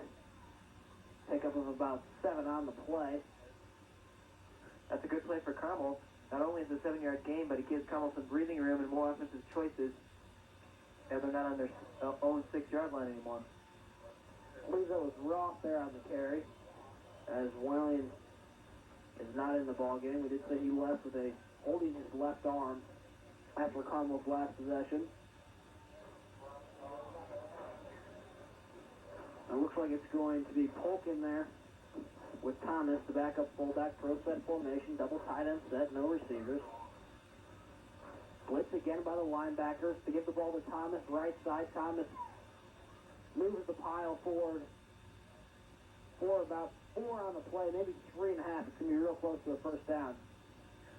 Good lead blocking on the play for Carmel. Adam Butt, the right guard for Carmel, was out there in front making a pass for Ross to run through and get the first down. 33 seconds remaining in the first period of play. As B.J. Hammer and Todd Wright were about ready to come in to block for the full house, now they're coming out. Doesn't look like Carmel's going to run the full house backfield.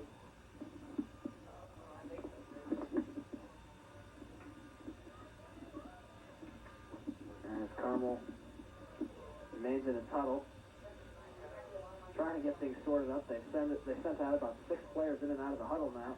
They finally end up with Sarah on the right side. Trizzo far left. Polk's the only one in the backfield.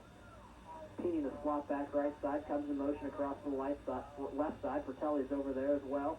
And the ball to Polk. Polk moves up the middle. So maybe no gain, maybe a loss of half a yard. I don't know. The officials might have given him this spot. It was real close. It's hard to tell from our angle. Tackle on the play by defensive end for Warren Central, Mike Majors. They did a nice job of filling their gaps and really beating Carmel off the line in that play, making the tackle against Shannon Polk. Well, at any rate, that'll end the third quarter of play with the score knotted up at 7. We're going to send it back to the station for a 60-second booster break. That's 60 seconds on the voice of the Greyhounds. Our thanks go out to the following Greyhound boosters: the Kevin and Melanie Tolliver family, Mike, Vicki, Matt, and Allison Tribal, John and Jody Zucker, Dick and Linda Vance and daughters, Paul and Karen Vaughn, Mark, Janet, Brian, Lisa, and Jimmy Wade, Glenn, Rose, Scott, and Kurt Wallach, Denny and Cheryl Walters, Linda and Dave Warder, Helen J. Ward, grandmother of Mandy Miller, Nicholas Watson, Robert Watt, Gary, Kathy, Brian, and Kevin Webb, Bill, Carol, Mark, and Matthew Edgeworth, C. Dennis Wegner, the Whaling family, Chuck, Jane, Libby, and Tori Weinkoff. If you'd like to be a Greyhound booster, please send your check or money order for $25 to the Greyhound Booster Club, 520 East Main Street, Carmel, Indiana, 46032, and your name will be added to this list. Hello and welcome back for the fourth and final period of play. This is Kevin Ruff alongside Derek Harding, coming to you live from Warren Central, where your Greyhounds are tied with the Warriors 7-7. As you said, Carmel tied up in a close ball game. It's been 7-7 since the second quarter of this ball game, and Carmel's got the ball at their own 15-yard line, and they're going to need to do something sometime. They might as well do it now.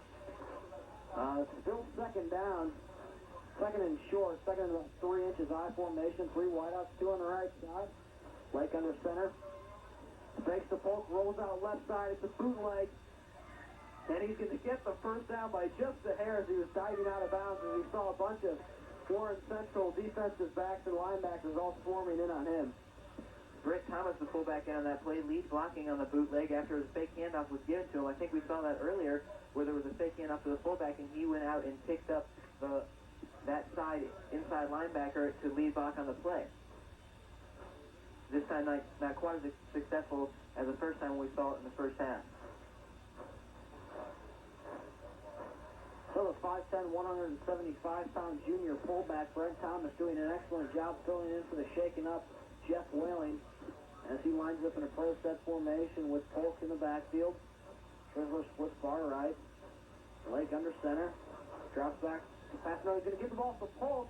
He picks up 12 yards real quick. Makes that 15 as Blake turned to his right and handed the ball off to Polk on his left. Good hole provided for Polk by Grant Eccles, left guard, and Scott Kaminsky, left tackle. We've seen them blocking well tonight already.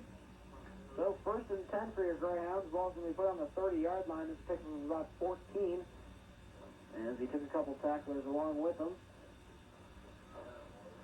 Ventures are far right, Sarah far left. Fratelli, tight end right side. Keating slot back left side. Polk the only one in the backfield. Keating comes across now to the right. Blake, 3-step drop, quick slant over to Sarah. Sarah at the 6, picks up about 6 yards, and then with a second effort picks up another 5, so that's first down Greyhounds. Good play by Sarah, putting a spin move on Justin Smith, the DB on the coverage for Warren Central. So Sarah with some nifty running gets the first down on that quick slant timing pattern for Carmel. Sarah picks up about 13 on the play, moves the ball up to the 44-yard line.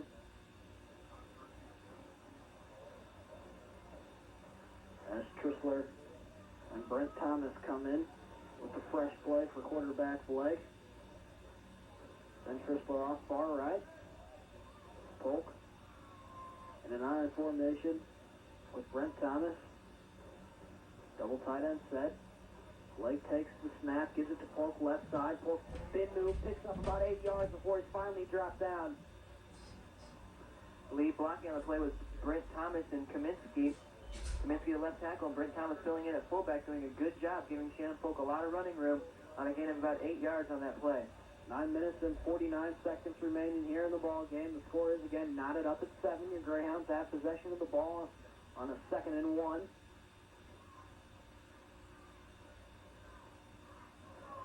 Sarah now moves out far right, I formation. Again, Brent Thomas, the new fullback in the ball game. Double tight end set. Set Blake under center. Marks out the signals. Gives the ball to Thomas. Thomas straight up the middle, musters forward for what's going to be real close to a first down. I think the officials give them a poor spot, but it looks like it's going to be a first down anyway. They do signal a first down, Greyhound, so it'll be about the 42-yard line of Warren Central. So Brent Thomas coming in, filling in for Jeff Welling, doing a good job lead blocking for Shannon Polk with the help of the linemen and getting the first down there. So I formation. Wide receiver Truthler split left. Now he comes around in motion to the right side. Double tight end set, hand the ball off to Polk left side. Polk picks up about 4 yards on the play.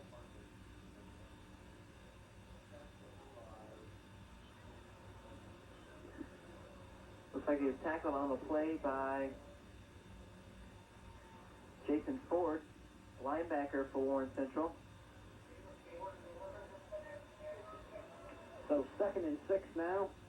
8:30 remaining in the ball game. The score knotted up at 7.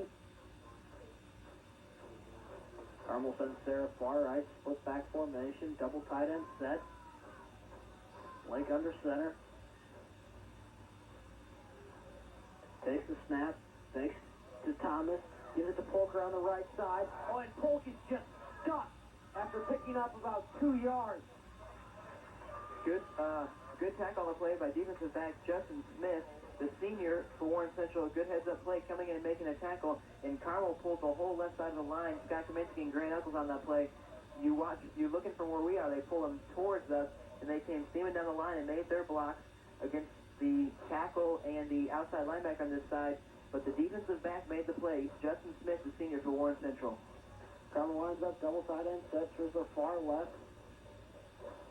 Split back formation, Blake under center, blitz is shown, as finally they throw the flags on North Central linebacker, who has been offsides all ball game.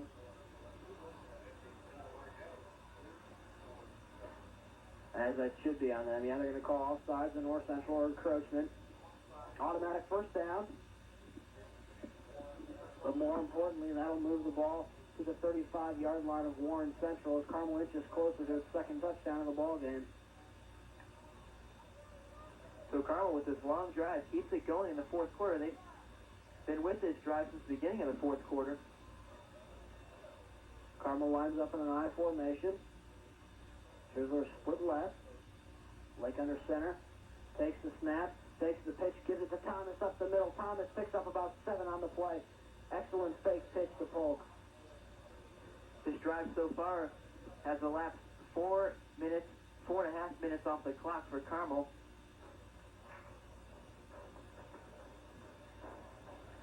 It's been an 11-play drive, so Carmel, if they can score here, they've eaten up a lot of clock with a lot of running plays. Brent Thomas and Shannon Polk in a split back formation, double tight end set. They're the lone receiver on the left side. Blake under center. Gives the ball to Polk left side. Polk, second effort, gets the first down as he moves the pile forward for an extra couple of feet. Picks up about 5 on that play. Defensive back Willis for Warren Central had hold of Shannon Polk's jersey, but Shannon Polk just pulled him right along with him and got the first down on the play there. So first down Greyhounds. And a whole bunch of wideouts come flying in as Truthler and Brent Thomas going to take a break and Bertelli goes out. Foss is in there. As Bertelli, he won't get to take a break, comes back in a double tight end set, I formation. Foss, I guess, the only wideout in there. With far right. Blake under center. Takes the pitch again, gives it to Brent Thomas up the middle. Nothing really doing that time. Picks up a couple on the play. That's good play by Wietrich, the linebacker for Warren Central in there, blitzing. A run blitz for Warren Central. He got in there and made the play against Brent Thomas. 6 minutes remaining in the ball game. The score's knotted up at 7. Just under 6 minutes now as Brent Thomas comes in.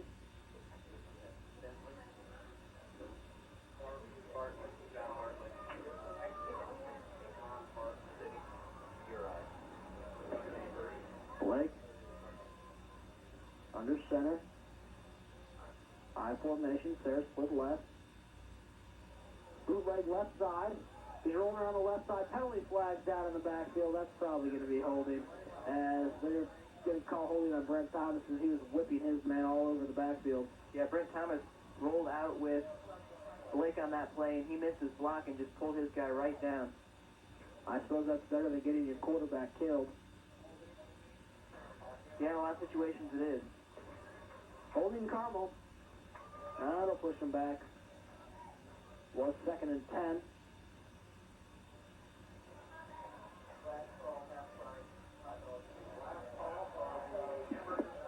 And they're moving them back. Boy, Carmel with this good drive going right now. That's really going to hurt. They started this drive from their own 6-yard line. Could be 2nd and 22. So Carmel's going to be forced to air it out here. I know that they line up in an I formation. Fair is the only receiver split far left. Double tight end set. Now they make it a split back set with Brett Thomas. Blake gets the snap, drops back, looks for the quick slant, can't find anything under pressure, then throws long to Sarah. Sarah goes up in the air to try to reel that ball in, but he couldn't do it, so that'll make it 3rd and 22 with that incompletion. The coverage on a play by Justin Smith, the DB for Warren Central. He had the deep angle on Sarah there, and the ball was throwing deep, so Sarah really couldn't do anything but jump up and try his best at that ball. 3rd and 22. The ball's on the 37-yard line. Carmel out of field goal range. Need a first down here. They've eaten up way too much clock with 5 minutes remaining to not at least get a score out of this. They've taken up part of the 3rd quarter and then all of the 4th quarter so far, and they started from their own 6-yard line, so it's been a long and tough drive for Carmel, and you hate to see them get nothing out of it. Pertelli, slot back, left side. Polk's the only one in the backfield. 2 receivers, 1 left, 1 right. Blake drops back to pass, throws left. Pertelli, the ball's intercepted. He runs it back up to the 40.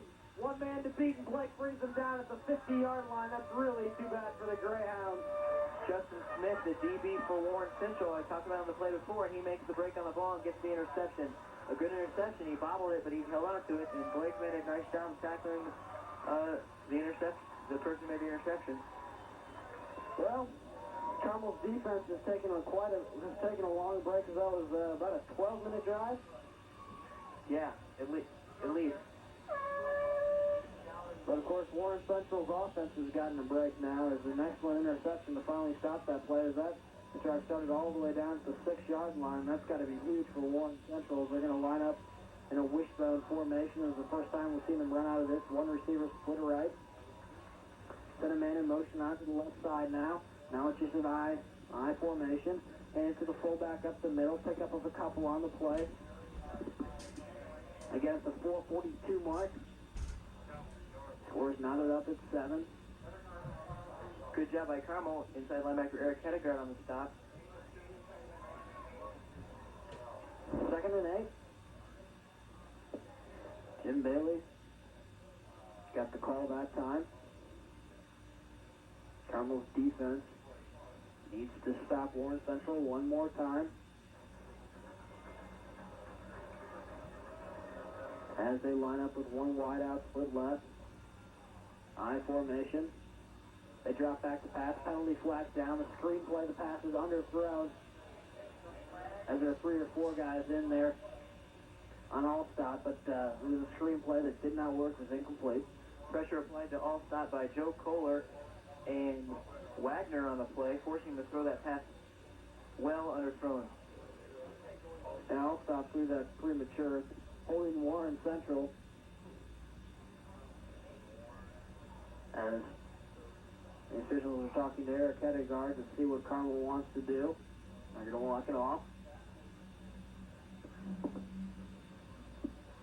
Make it about 2nd and 18. Sounds like a pretty good mark, Kevin. And that's going to help Carmel out. It's not going to do any good for Warren Central, obviously. 2nd and 20, they're going to call it. So Warren Central lines up in the same situation the Greyhounds were in from their own 42-yard line. 2 wide outside formation. All slot under center. Gives it to the fullback up the middle. Penalty flags down all over the place. He's going to score. He's at the 30, the 20, the 10, 5. Touchdown. Sorry, Warren Central's coming back. That's going to be holding on B.J. Hammer. B.J. Hammer, number 79. Hammer was right in there on that play. You can see it from right here, and he was definitely held. Warren Central blocker had a bear hug on Hammer, and it was pretty obvious as there's flags all over the field. Well, sorry about you, Warren Central, but unfortunately we don't have replays for these Warren Central fans, or else they'd see it. It was definitely holding. It was pretty obvious. The Warren Central players, as soon as they saw those flag goes up, James Harney was running over screaming at the official, but it was fairly obvious that Hammer, that defensive line does not get a hold on that huge into it, especially on like a 2nd and 20 like that by a fullback. If they don't hold B.J. Hammer, he's going to lay into the running back on that play. So it was a huge play for Warren Central that never really developed as soon as those flags went underway. As now, see if they're going to walk. Of course, they're going to accept this penalty, walking back a little more. They need to get to the 39-yard line of the Greyhounds. The ball is on the 33-yard line of Warren Central. 2nd and 30, they're going to call it. They're going to send 2 wideouts to the left side, I formation.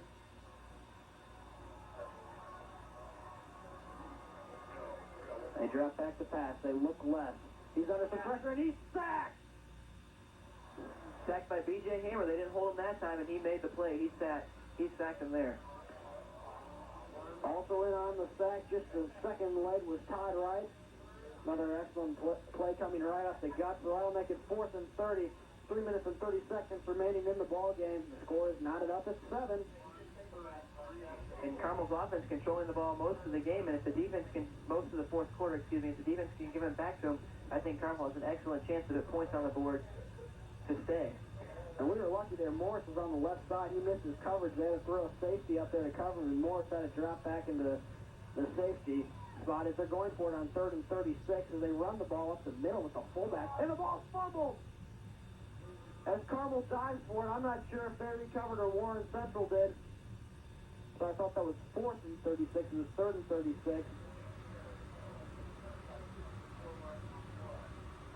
Warren Central did recover it. Marcus Swan on the recovery. The offensive guard for Warren Central. So they're going to punt now with looking at a 4th and 26. If they didn't have so much yardage to go in a close game like this, it might be a different call, but 4th and 26 is pretty obvious they're going to punt. They're standing at his 32, waiting the punt. Carmel really hasn't put a pressure on the punter all season long. And it looks like they're going to go for the return here. And Billy Brown got held, but the punt's away cleanly. Sarah fields it at the 34-yard line. He makes a move right side, but he isn't able to get around a shoestring tackle as he's dropped to the 36. Good tackling by Warren Central. They're trying to take it to the outside, but he's brought down to 36 like you said. So Carmel with 2 minutes and 2 seconds left, they can take it down there and try and get the last score of this game. That's Leatrich on the stop. He's got excellent special teams work. And we've seen it in a lot of linebacker blitzes for Warren Central. They've been running those all night long. Carmel comes in with Feldman right side, Frizzler right side. Farrell left side. He's out there with Baird. Polk, the one man in the backfield. Blake under center. Gives it to Polk. Polk's got a hole on the right side. He slips away from one tackler to pick up about 3 on the play. On the play, number 46 on the defense. That's going to be Wietrich on the tackle. Got the shoestring tackle on Shannon Polk, or else he might have had more. Well, under 2 minutes now, a minute 40 remaining in the ballgame. The score's knotted up at 7. Frizzle goes far right. Feldman far right. Sarah and Barry at the left side. Polk, the one man in the backfield. Blake under center. Blake drops back to pass. Quick play to Trisler. Shooting his kid as the ball goes right through his hands. Excellent defensive coverage there by Mike Brooks. Yeah, good coverage. He hit Trisler right as he hit his hands and gave him no chance to make the play on that ball. That's a big hit. Minute 19 now. That's what's important. 3rd and 9. Sarah Trisler Keeney and Brent Thomas all come in. This is a big third down play, pretty much the game for Carmel. They need to convert here. As the crowd is up on their feet, 2 wideouts, split left, I formation, tight end right side, Blake under center, drops back the pass, he hooks left, he's under some pressure, he's hit as he's thrown, and the pass is incomplete. 4th and 9. Let's see what Carmel decides to do. They're going to center Weintraub, they're going to punt with a minute 16 remaining. He's hit by Richard Clevenger on the play, and that forced a bad pass. He had Sarah hitting an in pattern deep in the middle of the field, and Sarah was open. Unfortunately, he was hit by Clevenger right as he threw, and the pass was not was hit down. Hopefully Weintraub can get this away cleanly. He's standing right at his 25. He does. Pump's going to be fielded at about the 40-yard line, where Eric Hedegaard makes the hit immediately at the 107 mark with the score knotted up at 7. It's maybe Warren Central's last chance if Carmel doesn't stop them. Maybe looking at overtime. That's going to be a close one. Carmel's defense really has to come up big here. They've played well all game long, and they've really got to come up big here. It'll be interesting to see what defensive coordinator for Carmel calls, whether he's going to blitz them or play more like a prevent defense, just going with a 4-man rush and staying in coverage, not to lose anything deep. Carmel's defense has played well all game. Might stick with whatever they were doing. 1st and 10 from the 41 of Warren Central. One wideout split left, another one off to the right side. I formation, tight end left side. Drops back the pass, looks right. He's under some pressure. He's hit as he throws across the middle. He's got a man complete in the middle of the field. He'll be knocked down about the 45-yard line. Matt Thompson in on the completion for about 15 yards. As Warren Central wants a timeout, they get it with that timeout. We'll take a 60-second booster break. That's 60 seconds on the voice of the Greyhounds. Our thanks go out to the following Greyhound boosters: Faber's B Windows Incorporated, George and Pam Faber, Daniel G. Crabb, Reese Jones, Family Physicians of Carmel, and Stephen P. Lang, also of Family Physicians of Carmel. Kenny Fassler and Gabe, Don, Karen, Kevin, Eric, and Brian Finney. Steve, Jill, Jennifer, Stephanie, and Greg Abel. John and Gloria Abel. John, Linda, Michelle, Bo, Matt, and Mary Beth Abel. Tom and Susie Abernathy. Matt, Andy, and Todd Abernathy. John Ackley. Rich and Athena Adams. Linda and Dwayne Aiken. Lowell and Donna Allen. George and Perla Alvarez. If you would like to be a Greyhound booster, send your check or money order for $25 to the Greyhound Booster Club, 520 East Main Street, Carmel, Indiana, 46032. Hello and welcome back. Warren has the ball on the 44-yard line with 59 seconds remaining. They have 2 wideouts I formation. They give the fullback up the middle, pickup of about 4. Tackle on the play for Carmel. Todd Wright with the initial hit, bringing him down. As they tried to go right up the middle, and Todd Wright, the nose guard for Carmel, got the first shot at him. Jim Bailey up the gut. I think they may be playing for overtime here, not wanting to give Carmel another crack at this. As they ran up the middle there. 47 seconds remaining. Another timeout called by Warren Central. So with that timeout, we'll take another timeout at 60 seconds on the voice of the Greyhounds. Our thanks go out to the following Greyhound boosters: Brian and Martha McFarland, Russ, Tish, Adam, Kyle, and Grant McFerrin, Fred, Cindy, Matt, and Greg McGuire, Mr. and Mrs. Owen B. Melton Jr., Harold and Doral Mercer and family, Judith L. Meyer, Pete, Suzanne, and Amy Flowers, Patricia Flowers, Randy, Becky, Jennifer, and Krista Foster, Don and Linda Folk, Bud and Debbie Friedhold, Albert, Eileen, Amy, Ashley, Albert, and Andrew Fritz, John and Deborah Gangstad, Denise and Leslie Gardner, David and Maria Geese, Nick and Pam Gilbert, Dwayne, Diane, Andy, Danny, Jonathan, and Jim Gilchrist. If you would like to be a Greyhound booster, please send your check or money order for $25 to the Greyhound Booster Club, 520 East Main Street, Carmel, Indiana, 46032. We are back. We missed one play. It was a pitch to the left, so the ball was fumbled. Warren Central was able to recover it, though, about 5 yards back from the original line of scrimmage. As that'll make it about 3rd and 12. As a pitch to their running back, Jimmy Bailey, and the pitch was a little high, and Bailey had a little bit of trouble, but he did a good job of falling on top of it and recovering it for Warren Central, or else that could have been a big play for Carmel late in the game. I formation, 2 wide receivers, split right, tight end left side. All slot, takes the handoff, rolls out left, under a little bit of pressure, throws left, and excellent coverage there by the Greyhound secondary. As that pass was broken up by Chad Whitlock on the left side. 5 seconds left in regulation. It's 4th down and 12 for Warren Central. We're looking at overtime, I think, here, as Warren Central has to go 47 yards, basically, in 5 seconds. Scores knotted up at 7.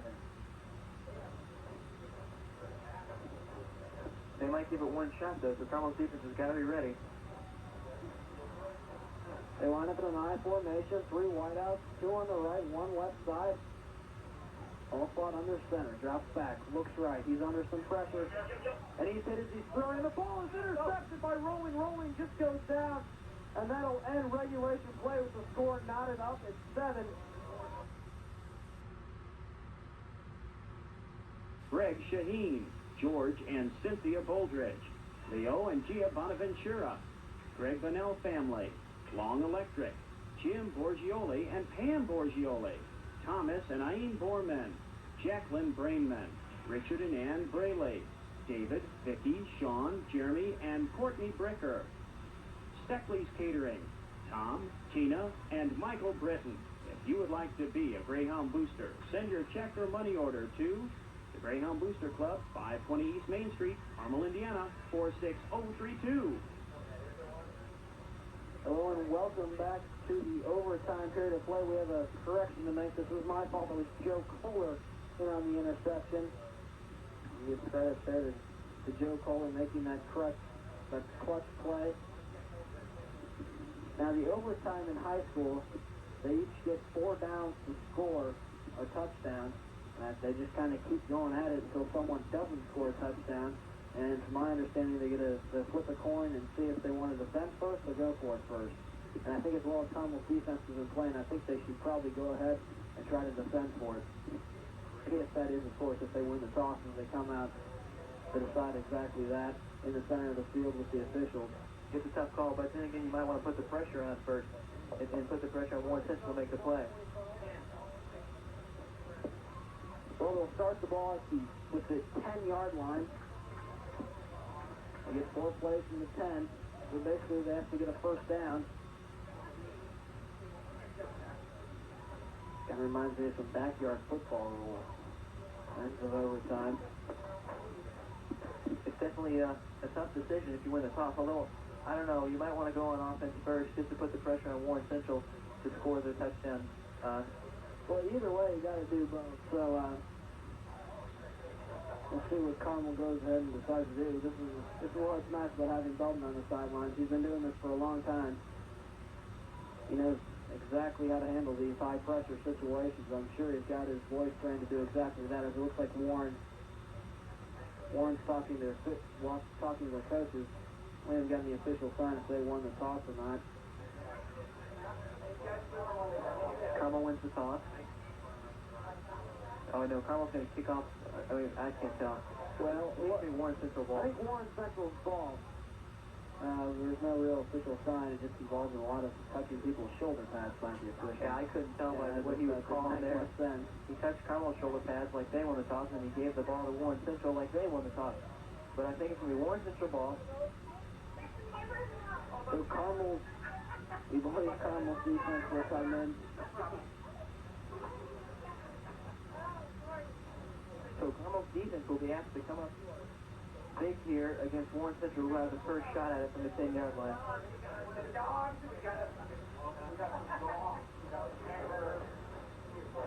So here comes Warren Central's offense.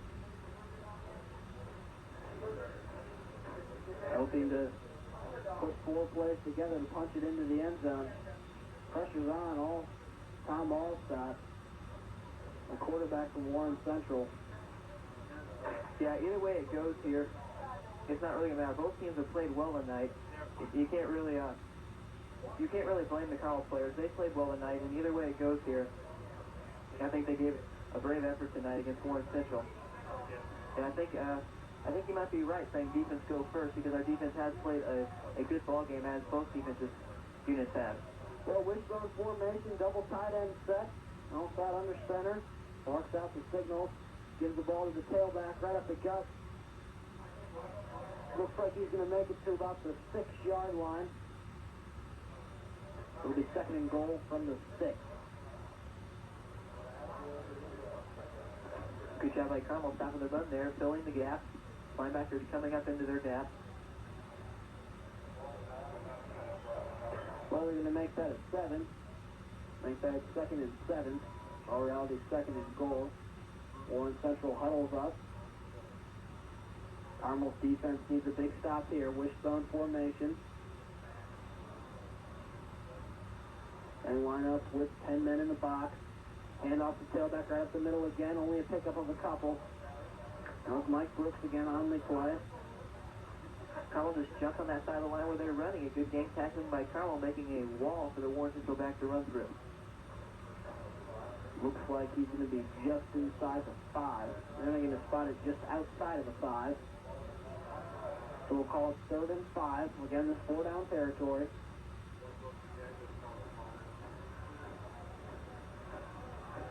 No change. It's touchdown or nothing. So, all stat line just troops up again in a wishbone formation. Mike Brooks, the man in the far backfield. Carmel again with 10 men in the blocks. They shift, pitch right side. The ball fumbled. Eric Hedegaard almost recovers it, and then someone for Carmel recovers that ball. It looks like Billy Brown. Billy Brown makes the recovery. The left hand recovers. Billy Brown, excellent heads up play. Hedegaard was the first one in the backfield. Couldn't quite dive in that ball. And Billy Brown ran right over the offensive tackle and was able to get on that ball. We've seen them have trouble. They had trouble with that pitch earlier in the fourth quarter before overtime, and there we see it again. They try and pitch it and run it outside there, and they have trouble with it again, except this time Warren Central isn't lucky enough to recover it. As you said, heads up play by Billy Brown. So Billy Brown comes up with a key play. In the quarterback is Brandon Ackley, the sophomore sensation. Again, only a sophomore, Brandon Ackley, staying at 6 feet tall. He's in the quarterback, the full house backfield. He gives Carmel a little more diversity. He can run with the ball. He's also an outside linebacker. Full house backfield again. They give the Hedegaard up the middle. Hedegaard picks up. Looks like he's going to make it to the 6-yard line. On that play, Kaminsky came out of the line and went straight out and tried to block the left side inside linebacker of Warren Central and take him out of the play. But the play was stopped by the defensive lineman of Warren Central. All right, the ball's going to be spotted just inside the 5-yard line. Brandon Ackley remains in the ballgame. Shannon Polk comes in. He's back there with Roth and Hedegaard. Brent Thomas came out of the ball game. Of course, double tight end set. Ackley under center. Barks out the signal. Gives to Hedegaard left. But no, Ackley keeps it around the left end. Ackley's looking for the left corner of the end zone before he's pulled down. He has 2 men to beat with absolutely no blockers. Let's see where they spot this ball. It's a good call, and unfortunately, he doesn't have enough blockers out leading the way for him. Didn't quite do it. Now we're going to call it 3rd and 5 again. Timeout Greyhound. So with that timeout, we'll take a 60-second timeout. That's 60 seconds on the voice of the Greyhound. Our thanks go out to the following Greyhound boosters: Dan and Sharon Hansman and family, Dave and Mimi Harden, Steve and Mary Harlow, Roger, Paula, and Ryan Harper, Dr. and Mrs. Robert D. Hartman, Jerry and Marcia Harvey and family, Chad and Judy Hastings, Jerry E. Hay, Tom and Mary Linda Hay, Don Hayes family, Mr. and Mrs. Donald Heck, Joe, Sharon, and Laura Heim, Nick, Diana, and Amy Heim, the Heitholt family, John and Rosemary Hensel, Troy and Joanne Herman, Rick, Nancy, Amy, and Matthew Hefflinger, Tony, Liz, Lisa, and Allie Hayworth. If you would like to be a Greyhound booster, please send your check or money order to the Greyhound Booster Club, 520 East Main Street, Carmel, Indiana, 46032, and your name will be added to this list. Hello and welcome back to the overtime period of play. Scores knotted up at 7. Greyhounds facing a 3rd and 5. Of course, there's overtime, so it's going to be from the 5-yard line. They have 2 players to get in there. Full house backfield, double tight end set.